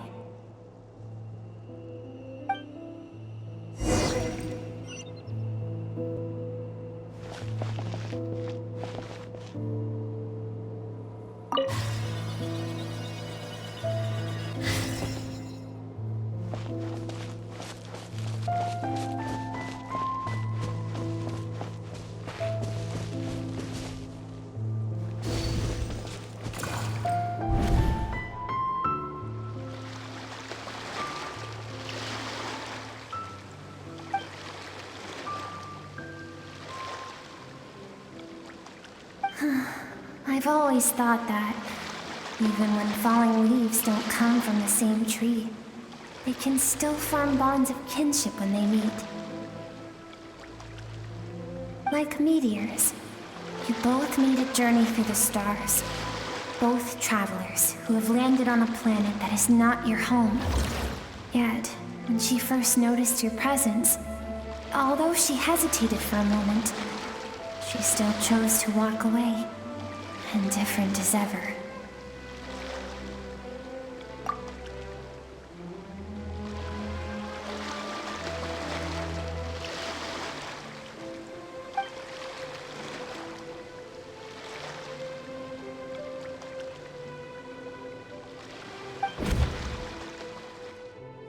Seems like you've answered your own question.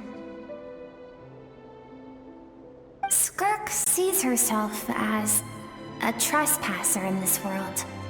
She's made a conscious choice to avoid altering its path.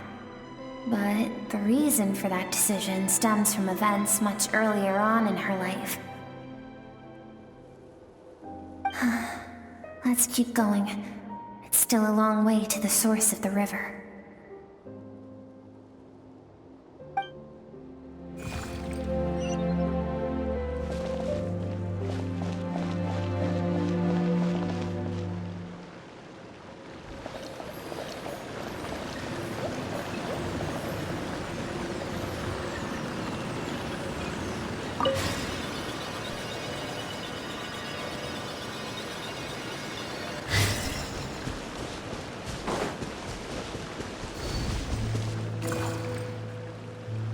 You now have what it takes to wield immense power. From this day forth, I shall teach you no more.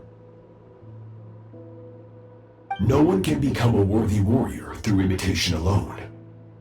I have given you fangs and claws. Now, you must learn to hunt. You wish me to travel the world beyond on my own, Master? Indeed. Make new friends. Embark on your own journey. And piece together a new future from the shattered remnants of your past. We will still have contact through the abyss. But know this. One day, I will take the life you worked so hard to rebuild and reduce it to ashes. Just like the fire that haunts your mind.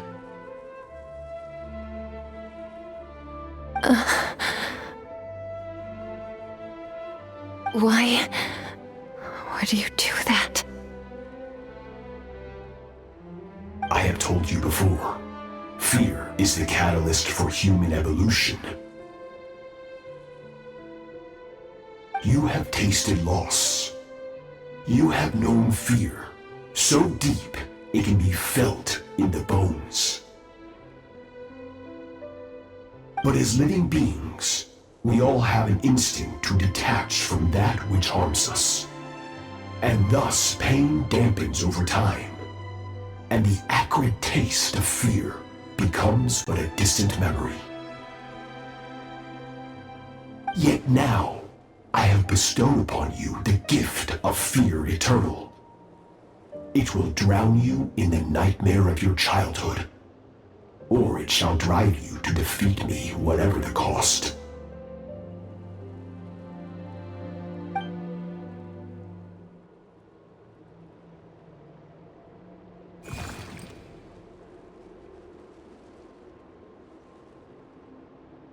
That is what Skirk's master, the foul Sertologi, looked like at one point in time.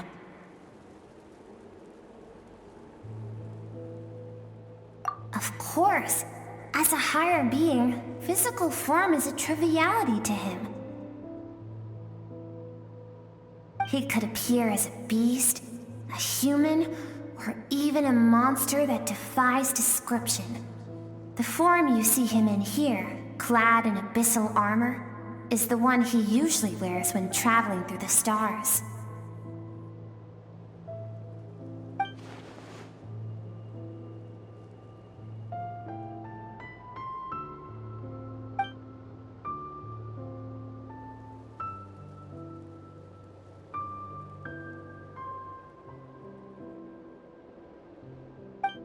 For certain reasons, I need to bridge the power gap between me and my master as quickly as possible. But first, I need to understand the source of his strength. To do that, I need to follow in his footsteps, walk the path he once walked, and somewhere along the way, I'll find out how to defeat him. That is my sole focus and purpose.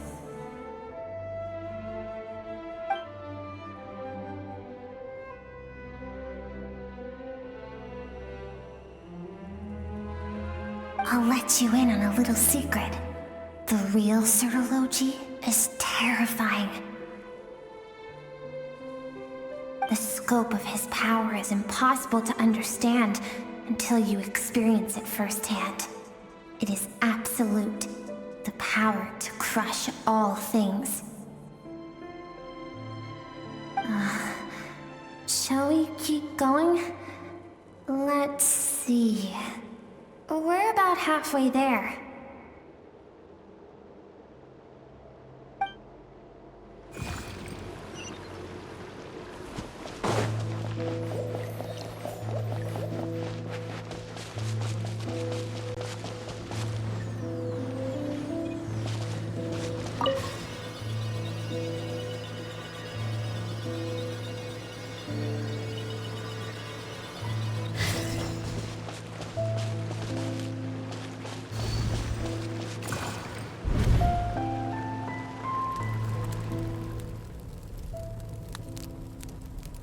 We've made it quite a ways already. This is Skirk, when she first began training under Sertologi. I have set your broken wrist.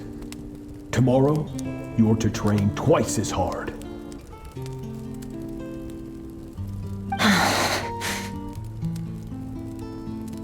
No tears this time. Good. Attempting to garner sympathy through tears is a habit of the weak. A pitiful, useless ploy. Can I ask a question, Master? Why did you save me? I keep thinking, maybe it would be better if I had died. I wouldn't be haunted by that fire all the time. I wouldn't have to go on like this. I saved you because I have a plan for you. It has been too long since I fought a battle that demanded my full strength, and I hunger for it. Every so-called genius and prodigy I have faced has crumbled like sand underfoot. Before me, even fate bends the knee. So, I will teach you everything I know. Train you by whatever means necessary, in the hope that one day, you might surprise me. But I don't want to draw my sword against you, Master. What you want matters little. Among the boundless sea of stars, the cries of the weak are but faint murmurs that disappear into the void. You of all people know that well. Yes, Master. From that day forward, all she knew was grueling training, emptiness, and fatigue. After some time, her talent bloomed, and she gained control over her emotions, like her master. How should I put it? It was not that human emotion disappeared from her heart, but that reason came to dictate all she was allowed to feel. I suppose it was at this point that she became the Skirk you know today.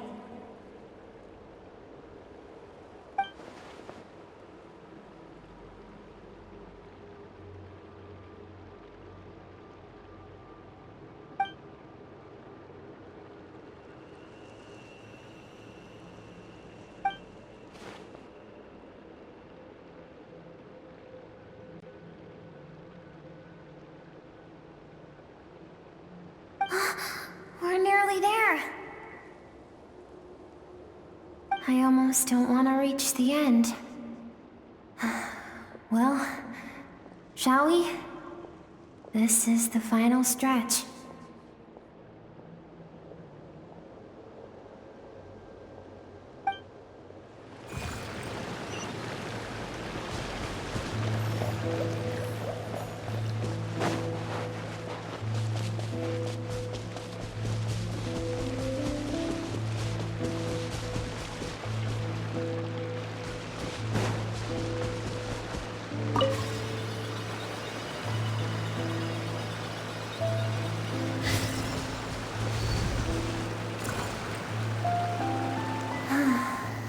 These are Skirk's happiest memories. What a simple and carefree time it was. Wisps of clouds dotted the sky. The sun bathed everything in golden light. And when song filled the air, not even the shyest of flowers could resist swaying along. This is Skirk's homeland. She was so curious about everything as a child, always skipping school to go exploring instead.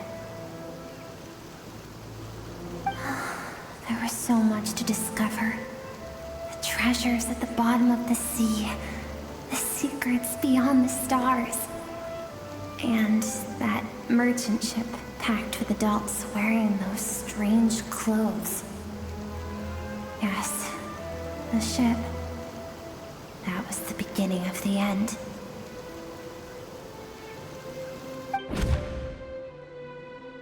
It was a spaceship. When it arrived, the people that disembarked wore smiles on their faces and spoke of friendship. They claimed to be merchants from a neighboring planet, looking to establish trade. Skirk's parents, her relatives, her neighbors, everyone welcomed the newcomers with open arms and allowed them to explore the planet. To them, the visitors were guests and should be treated with hospitality. No one had any idea of what was to come. Several months later, an army of unknown origin arrived without warning and carried out a ruthless campaign to destroy everything and everyone on the planet. Skirk had skipped school that day, like so many times before, so she was not caught in the immediate wave of destruction. But when she came home that day, only fire and ruin awaited her. Countless people cried out to her for help. People she knew and loved. Friends and relatives. The little girl who lived next door. The shop owner with the bad leg. The bad-tempered teacher she had made fun of just that morning. Their lives were discarded like worthless trash as the fire consumed one life after another. Skirk was helpless. All she could do was run. And so she did. She kept running until an unexpected figure crossed her path.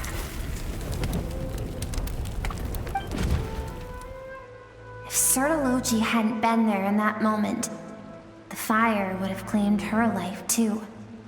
And there she would have remained, left to rot in the scorched earth, with no answer as to why any of this was happening.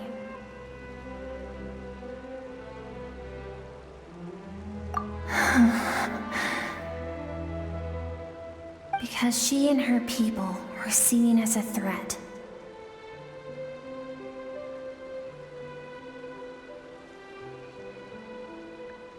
As the initial merchant ship explored the planet, they discovered that it hadn't always had the condition to support life. Yet there was evidence of human activity, even during the periods of extreme heat or cold in the past. Further research revealed that, over time, the people of this planet had evolved the ability to adapt to any type of environment or energy source. For that reason, the outsiders viewed them as a potential threat, and decided to eliminate them before the threat could rear its head. And so, the army was called, and the so-called danger was wiped from the face of the planet. Senseless, isn't it? Deemed a threat because of a gift they didn't even know they had. Perhaps it was their own innocence and kindness that doomed them. But in the end, that was lost to the blaze as well. If those with power get to decide good and evil, then all you can trust in is the sword in your hand. And so, before death could claim her, she ran. She ran and never stopped. No one wants to relive their most painful moments. Well, that brings us to the end of the story.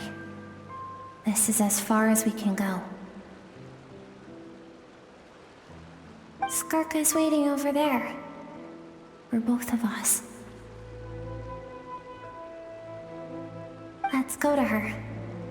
It's time to fulfill my purpose. And my greatest wish over all these years.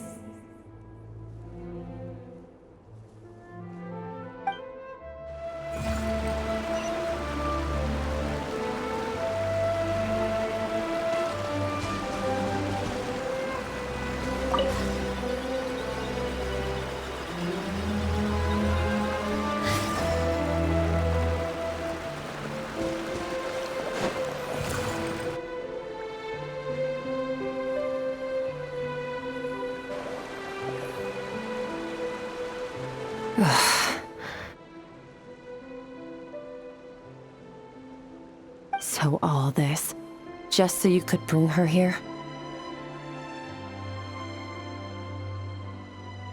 I have things to say to you. Well, to me.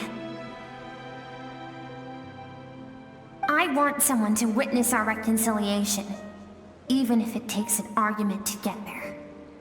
And she is the best choice in this moment. Her suppressed emotional self. The version of herself she keeps locked in the recesses of her mind, stifled by reason.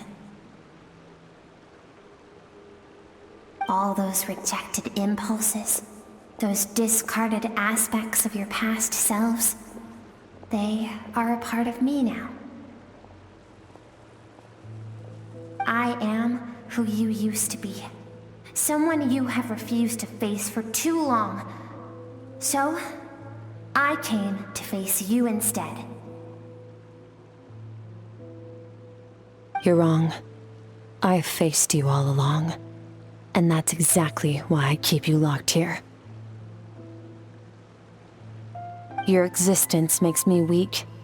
Moments of joy and longing are when we are most vulnerable.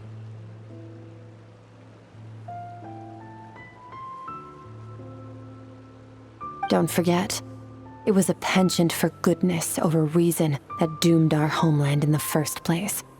The vastness of the universe renders everything insignificant. Our feelings most of all. Even so, learning from the mistakes of the past doesn't have to mean erasing everything. Strip yourself of your so-called weaknesses, emotions like kindness and empathy, and what makes you any different from the ruthless soldiers who slaughtered our people?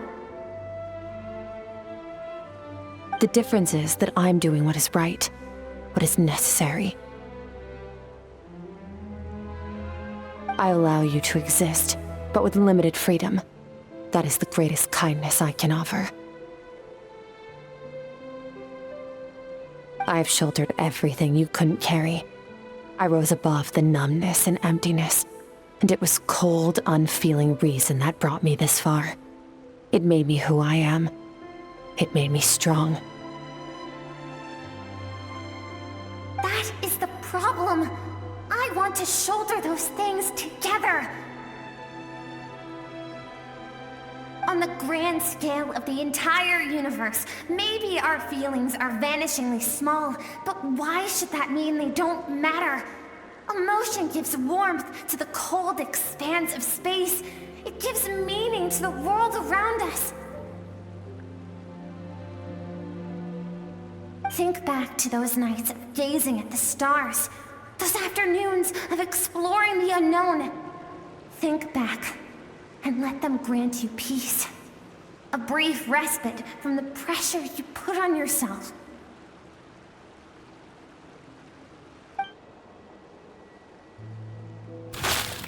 That isn't what we need. It's exactly what we need. Aren't you curious about why recovering your strength has taken longer than normal this time?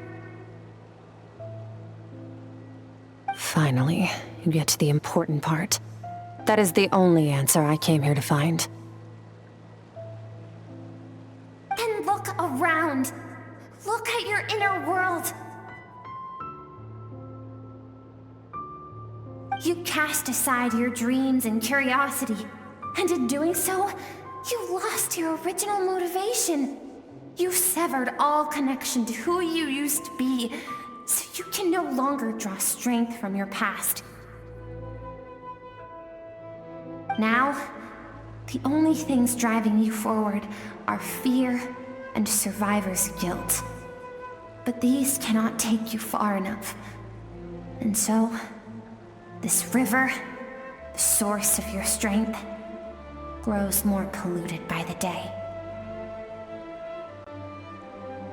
And do you think that means I should seek help from a weak little thing like you?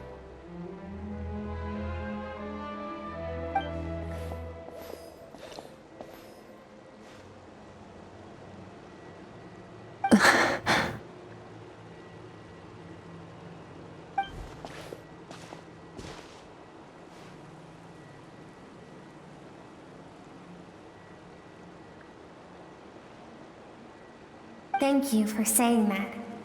I knew bringing you here would be the right choice. To be honest, I'm not here to argue with you. This isn't about who's right or wrong. And in fact, I agree that in order to make it through the wake of that tragedy, we had to distance ourselves from the pain through reason over emotion. But what is right at one point in time isn't always right forever. I know you will never forget that fire. I know the fact that you were the sole survivor fills you with guilt. And I know that among the voices that haunt you, mine is there too.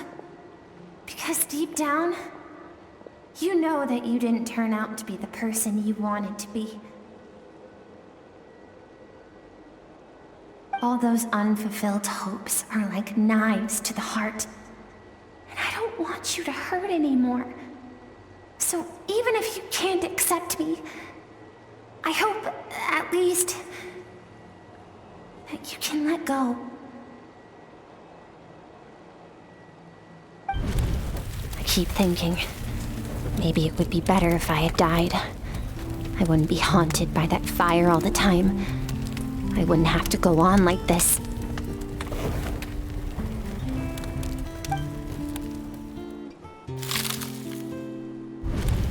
Your dad and I, we're not afraid to stare death in the face, but we need you to survive.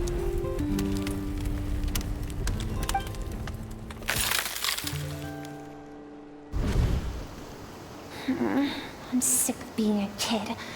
There's so many amazing things out there, and I'm ready to see them all.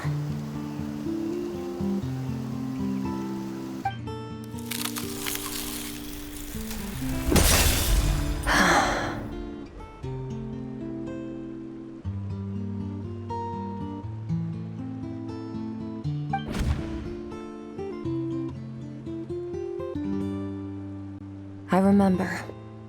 There was a song Mom and Dad always sang when we went out to fetch water. Dancing water. The sand along your path is begging for your song and movement. Will you carry this burden with you on your journey? I am not the dancing water, and you are not the burdensome sand. But if this is your wish, then I will carry you with me until the end.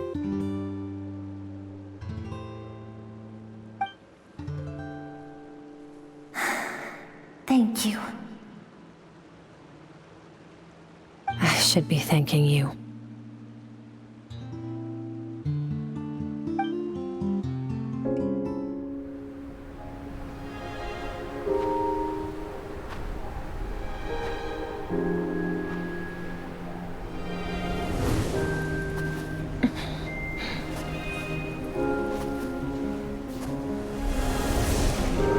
Run, Skirk, run! Remember, leave no one alive! Heed my words, Skirk. Let fear take root in your soul. Did you survive? Why was it only you? Skirk, did you become a positive light in this world?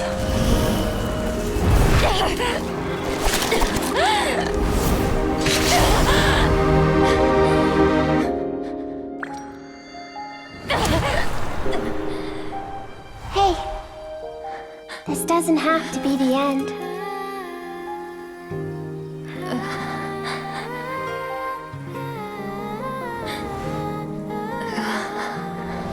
Life is a gift.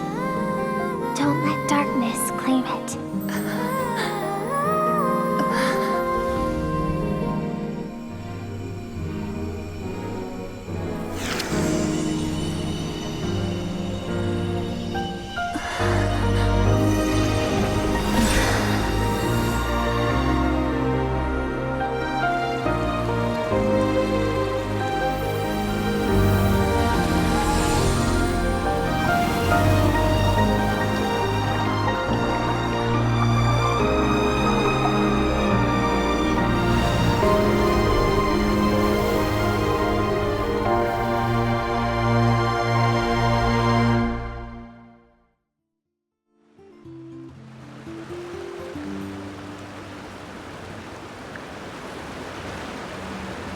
So, you saw my memories then. I once asked my master if survival of the strongest was the law of the universe.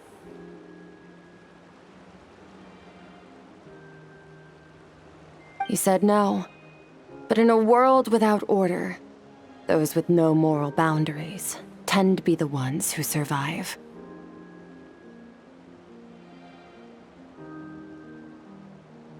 That's why, after hearing his answer, an idea came to mind. An idea that, one day, I would create a new world order. One in which there would never be another tragedy like that fire. One in which power was not the law of the land.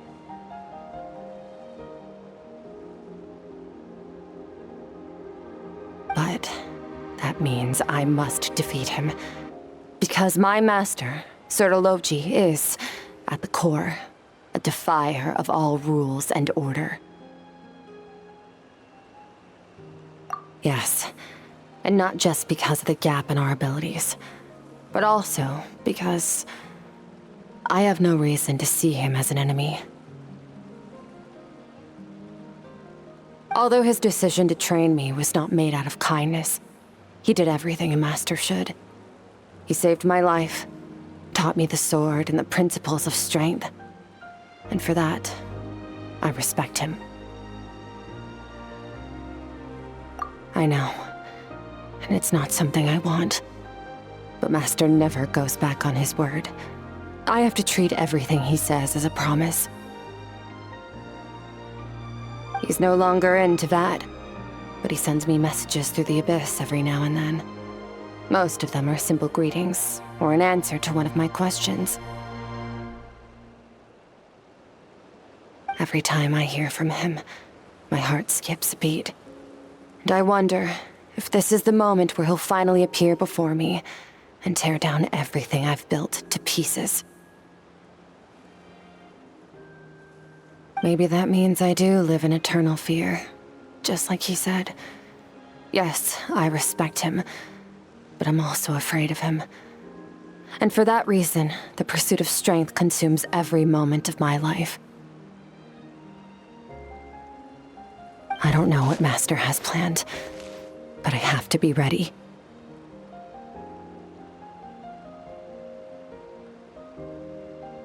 Help me? Why? This isn't your fight.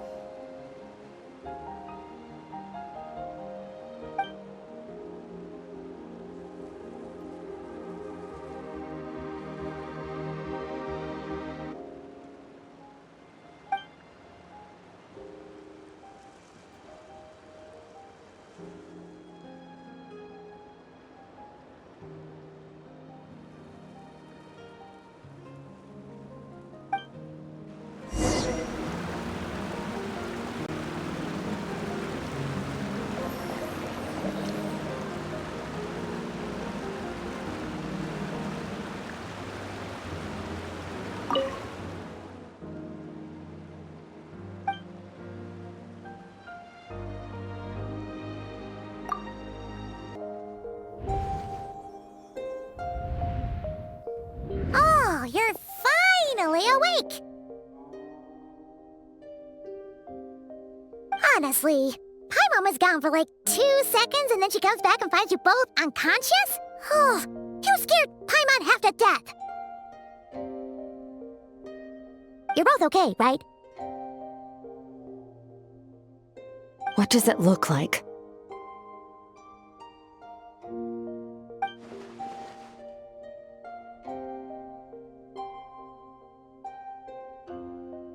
Only water from the source can cleanse the rot and filth that flows from the past into the future.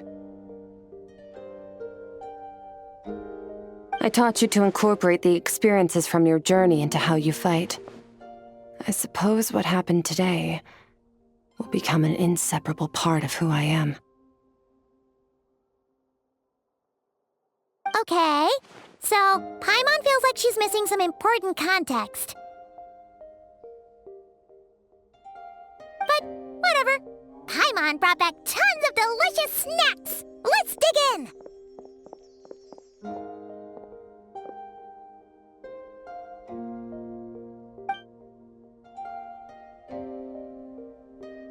All right.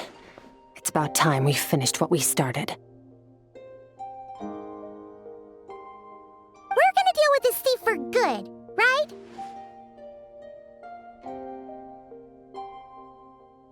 This time, I'm not going to tell you to hold back. But having digested even more power in the meantime, he's going to be tougher than before. The good news is, we have no reason to pull our punches this time. So, let's go. Same place as last time.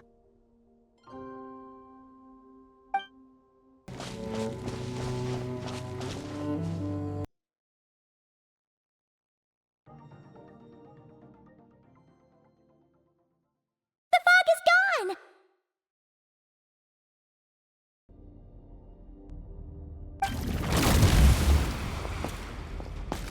Wait, isn't that the form the all-devouring narwhal changed into? How come he knows that, too? Really? So, you're telling Paimon that giant whale and this guy can both turn into the fowl? How does that work? It's a subconscious instinct. Any intelligent being who longs for his level of strength is bound to mimic his appearance. It's a natural response after encountering someone as powerful as Master. To them, he represents ultimate power. We know the person before us has encountered Master, and we know he stole a portion of my power. So it's not surprising that he would assume this form. Okay. Oh, the closer Paimon looks, the more intimidating it gets.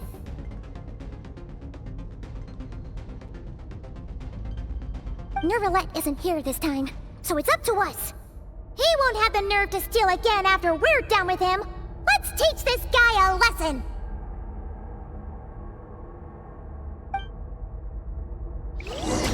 Eternal, infinite, everlasting. Paradigm shift!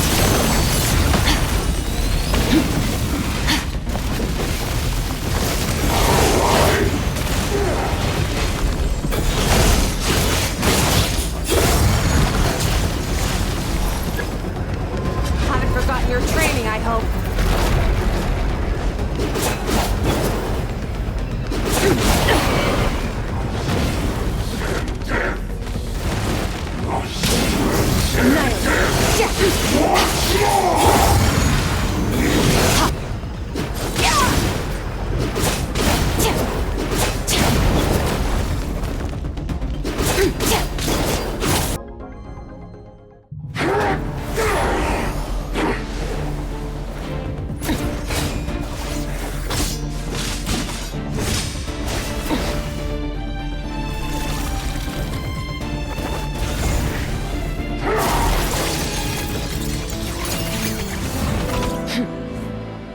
Haven't had enough of my power.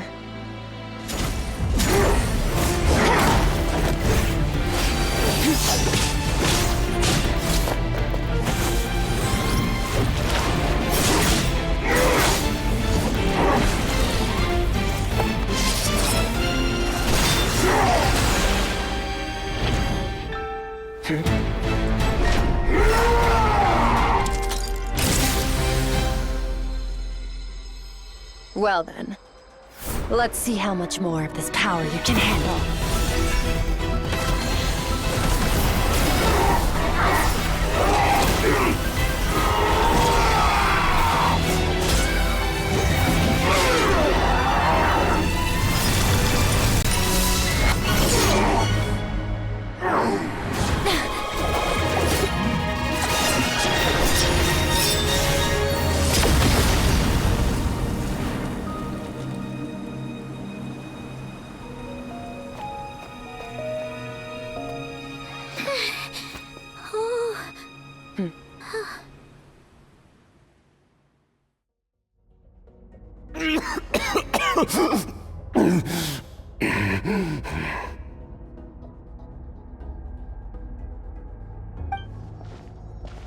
Well, have you come to your senses?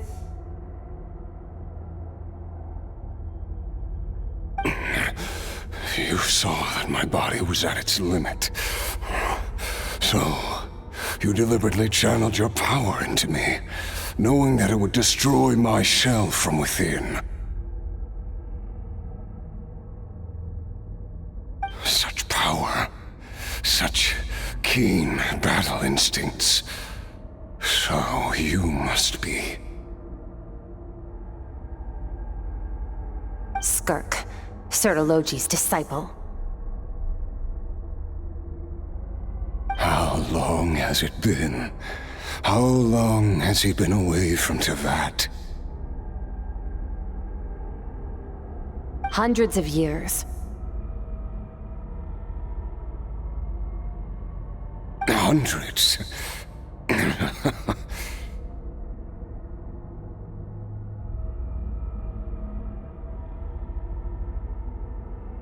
Sorry, it's a lot to take in. I should introduce myself. I am Skofnungar, a friend of your master and one of his followers. This is the first time I've heard your name, Skirk. But hundreds of years ago, I knew you existed, and I knew you would come here. Hundreds of years ago? Sounds like you and Master have quite the history. Care to tell us about it? Of course. Might as well take advantage of a clear head while I can. The story starts a long, long time ago. I was born into a noble family in Conria. As the eldest son, I was set to inherit our title. But I contracted an incurable illness as a child, and everyone gave up on me. I trained the sword harder than anyone else, defeated all of my peers, but it was all in vain. When other people looked at me, all I saw in their eyes was pity or a strange glee in my misfortune. Even my parents were just waiting for me to die. Over time, my heart hardened, and I became aimless. That was the point where I met your master, Sertologi. We were similar in age, but different in background. He was born in prison, the son of criminals who had been sentenced to death. He spent his childhood wandering the streets, facing more criticism than the literary works in the Universitas Magistrorum. Yet, he always wore a smile on his face, as if kindness and malice were one and the same, and he could not see the difference. I still remember what he said to me when we first met. You need to fight to survive. Even if it's a losing battle, it should light a fire under you. How can you sit back like this and go down without a fight? That does sound like something he would say. He was the first to acknowledge that I was worth something, and he inspired me to keep going. When we sparred together, it was the first time I'd actually felt the thrill of combat. When I was 10, he stole forbidden research materials and managed to cure my illness. It was like there was nothing in this world he couldn't accomplish. When it came to the human form, he was always intent on pushing the boundaries of possibility. But somewhere along the way, I fell behind. My talents were nothing compared to his. And at some point, I realized he had pulled so far ahead, I was too embarrassed to even ask him to spar.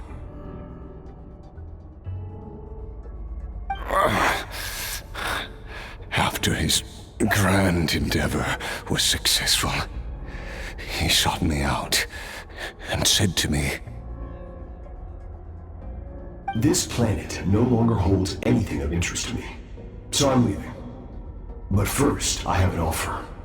I can use a power I have just refined to break the curse of immortality for you. Your death was once what we worked so hard to prevent.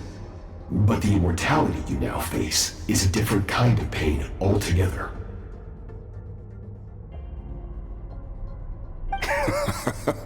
I'll pass. Immortality doesn't sound so bad to me. Since I can't die, it means I have an infinite amount of time to get stronger. Maybe I'll finally catch up to you one day, and we can spar like we used to. Are you sure? I cannot say when I will return. Your body, or rather, your soul, might not be able to withstand this curse.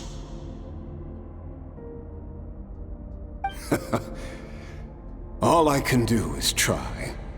After all, a wise man once told me, people need to fight for their own survival.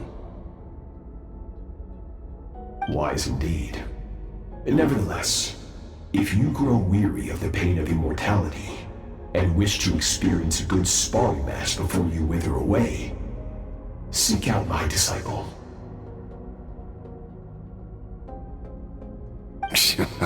Disciple? Never thought I'd hear that word coming from you. Nor I. But Vedifenir said I was destined to find a disciple out there in the universe, and bring her to Tibet. You know as well as I, Vedifenir's prophecies are never wrong.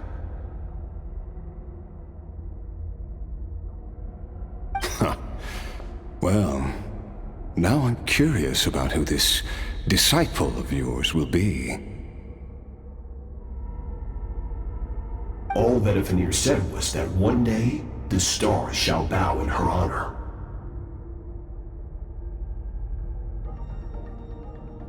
Sounds pretty impressive. Of course. Only the most outstanding people would have the right to become my disciple.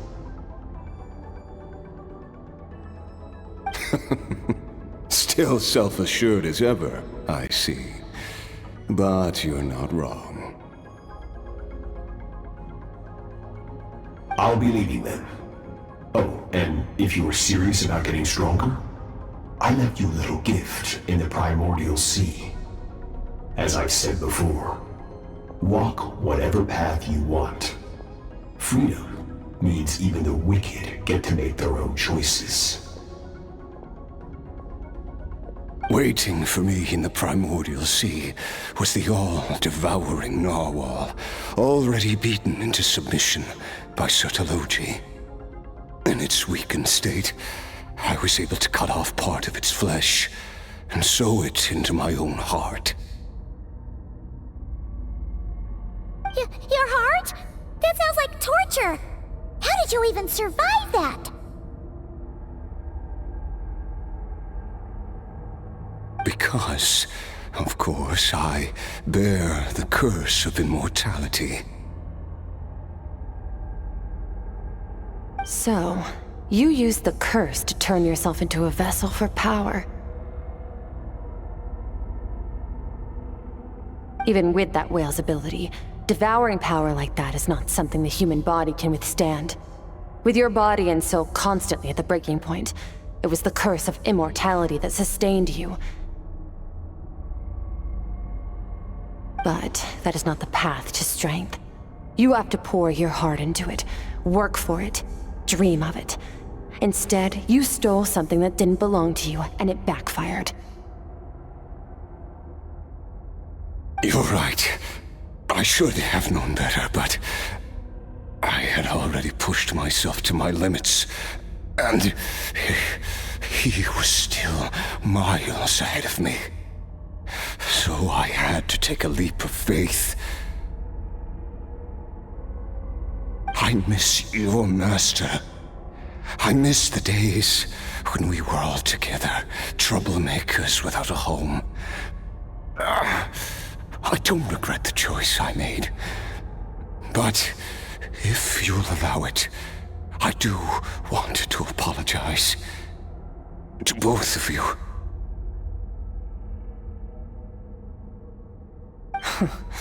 After the beating we just gave you, I think we can call it even.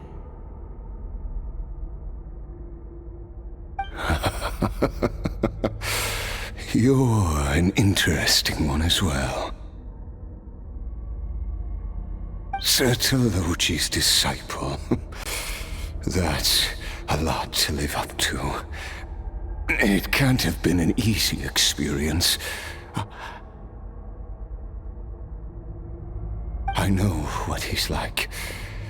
He rules with an iron fist, using despair and fear to force you to catch up to him, all the while standing ever out of reach.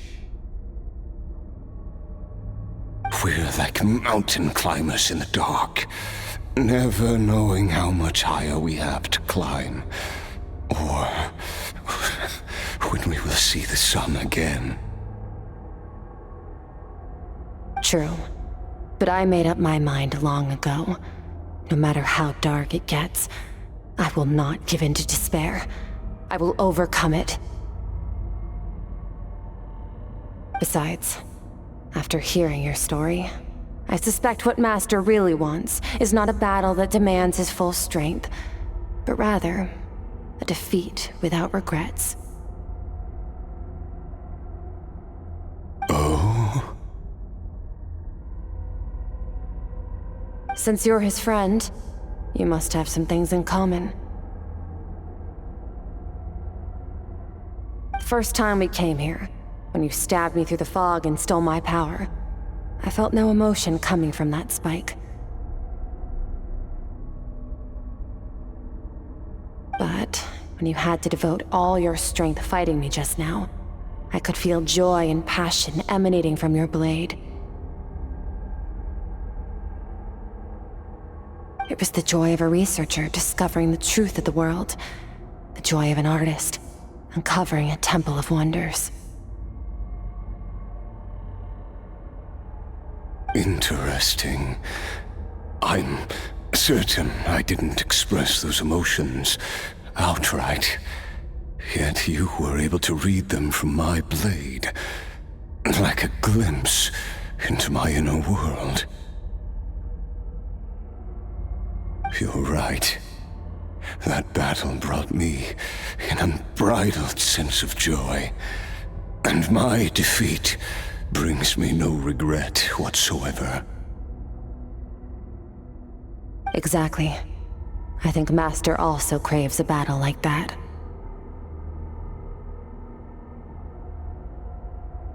One where his opponent forces him to use all his strength, unlock the extent of his potential, and transcend his own limits.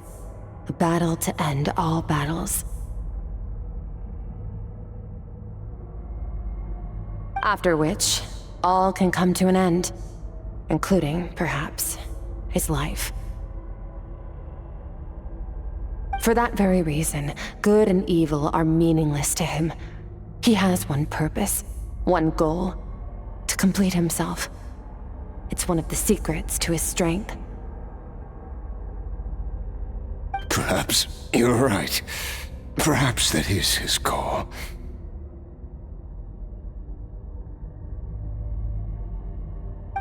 What a battle that would be.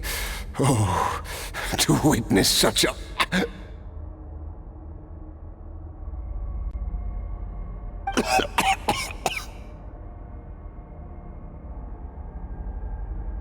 you okay? Too many different kinds of power are surging through my body. The curse of immortality allows it all to coexist, but it does not remove the pain. I won't be able to hold on to my sanity for much longer. What a shame. I would have loved to witness that battle. Sertologi once offered to free me from this curse. Now, I must ask that of you, Skirk. Can you release me from the pain? I can, but not through death, if that's what you were hoping for. It's not a suitable punishment for your crime. As an alternative, I can take your consciousness, along with all the power you've consumed, and smash it to pieces. The impurities will dissipate, and under the curse of immortality, your mind and body will regenerate. When that process is complete, you will be back to who you were before, no longer tortured by powers you can't control. But it will be a time-consuming and painful process. The decision is yours to make.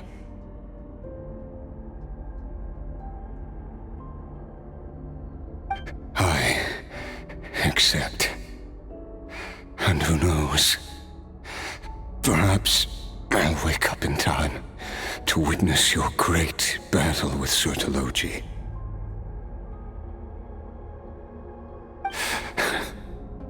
I have faith that you'll be able to stand against him one day. Though I know it'll be a long and arduous road.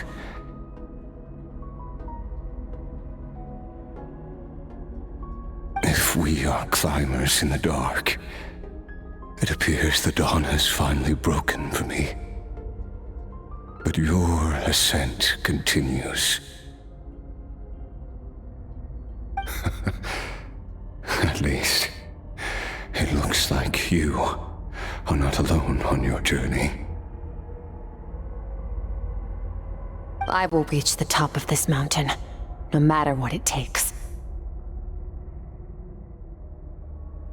And you, Skofnunger, will be my witness at the end of all things. That's finally over. Let's get out of here. Huh! At least we don't have to make a mad dash for the exit like last time.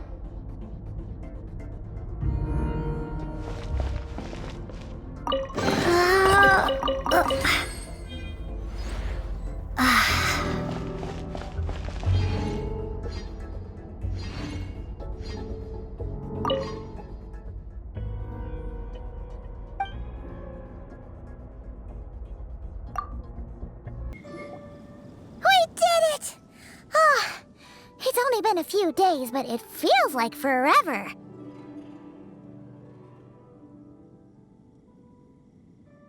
Once again, we've proved there's nothing we can't overcome. We're just that awesome. Wow, you sound even more confident than usual. Guess you really have become stronger.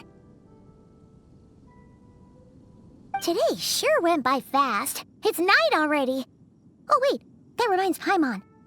The stars you mentioned, the ones that died out, are they back now? Yes. The power Skofnunger stole has been returned. So, the stars have regained their light. Great! Huh, it's crazy that you even noticed their light was gone. There are so many stars in the sky. If a few disappeared, Paimon definitely wouldn't be able to tell. I suppose it's because I have gazed upon this sky for centuries. The false stars, hanging in the meticulously planned sky, glittering with rotten light. It's not real, and yet, it is for that very reason that I can look upon it and enjoy the momentary peace it brings. Even the most beautiful of bubbles has to burst. We will return to the real universe one day, whether of our own volition or not. Time marches ever forward. Even the innocent and naive will taste life's bitterness. Yet through hardship, we grow until we learn to seize the sands of time for ourselves and uncover our true strength. Though we gaze upon a false sky, its vastness and majesty is palpable. One can only wonder, what is it going to take for kindness to reign supreme in the vast expanse of the universe? Ugh, this is all going over Paimon's head. But if she knows one thing, it's that the traveler always finds a way. Ever since we met, she has filled Paimon's days with happiness. No matter how tough things get, she always finds a way to make it better. If it's too big a job for one person, then we'll do it with two. And if two's still not enough, then 3.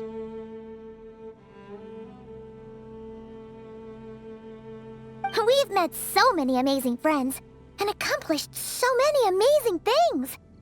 As long as we don't give up, we can make any wish come true. I suppose when it comes to you, anything is possible. Well, I should be going. Now that my power is no longer isolated from my emotions, I need more practice to get used to it.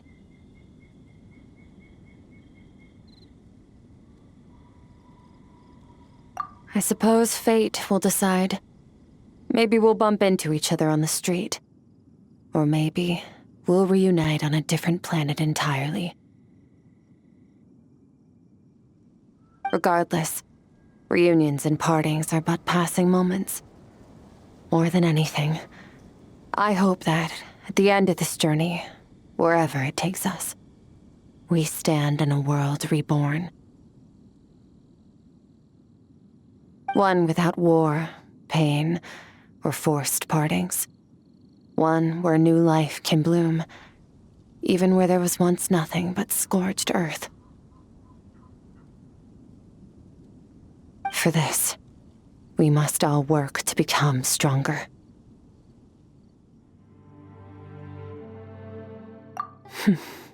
If that's what you want to call me, I won't object. Goodbye.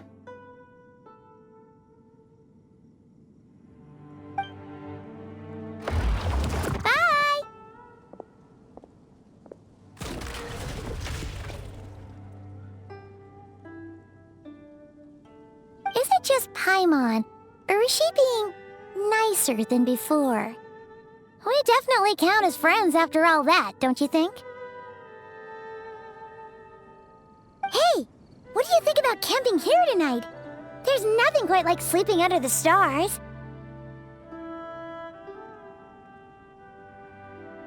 Come tomorrow, we can continue our journey. Oh, and since Paimon treated you to that super nice meal at Wanmin Restaurant, it's about time you returned the favor.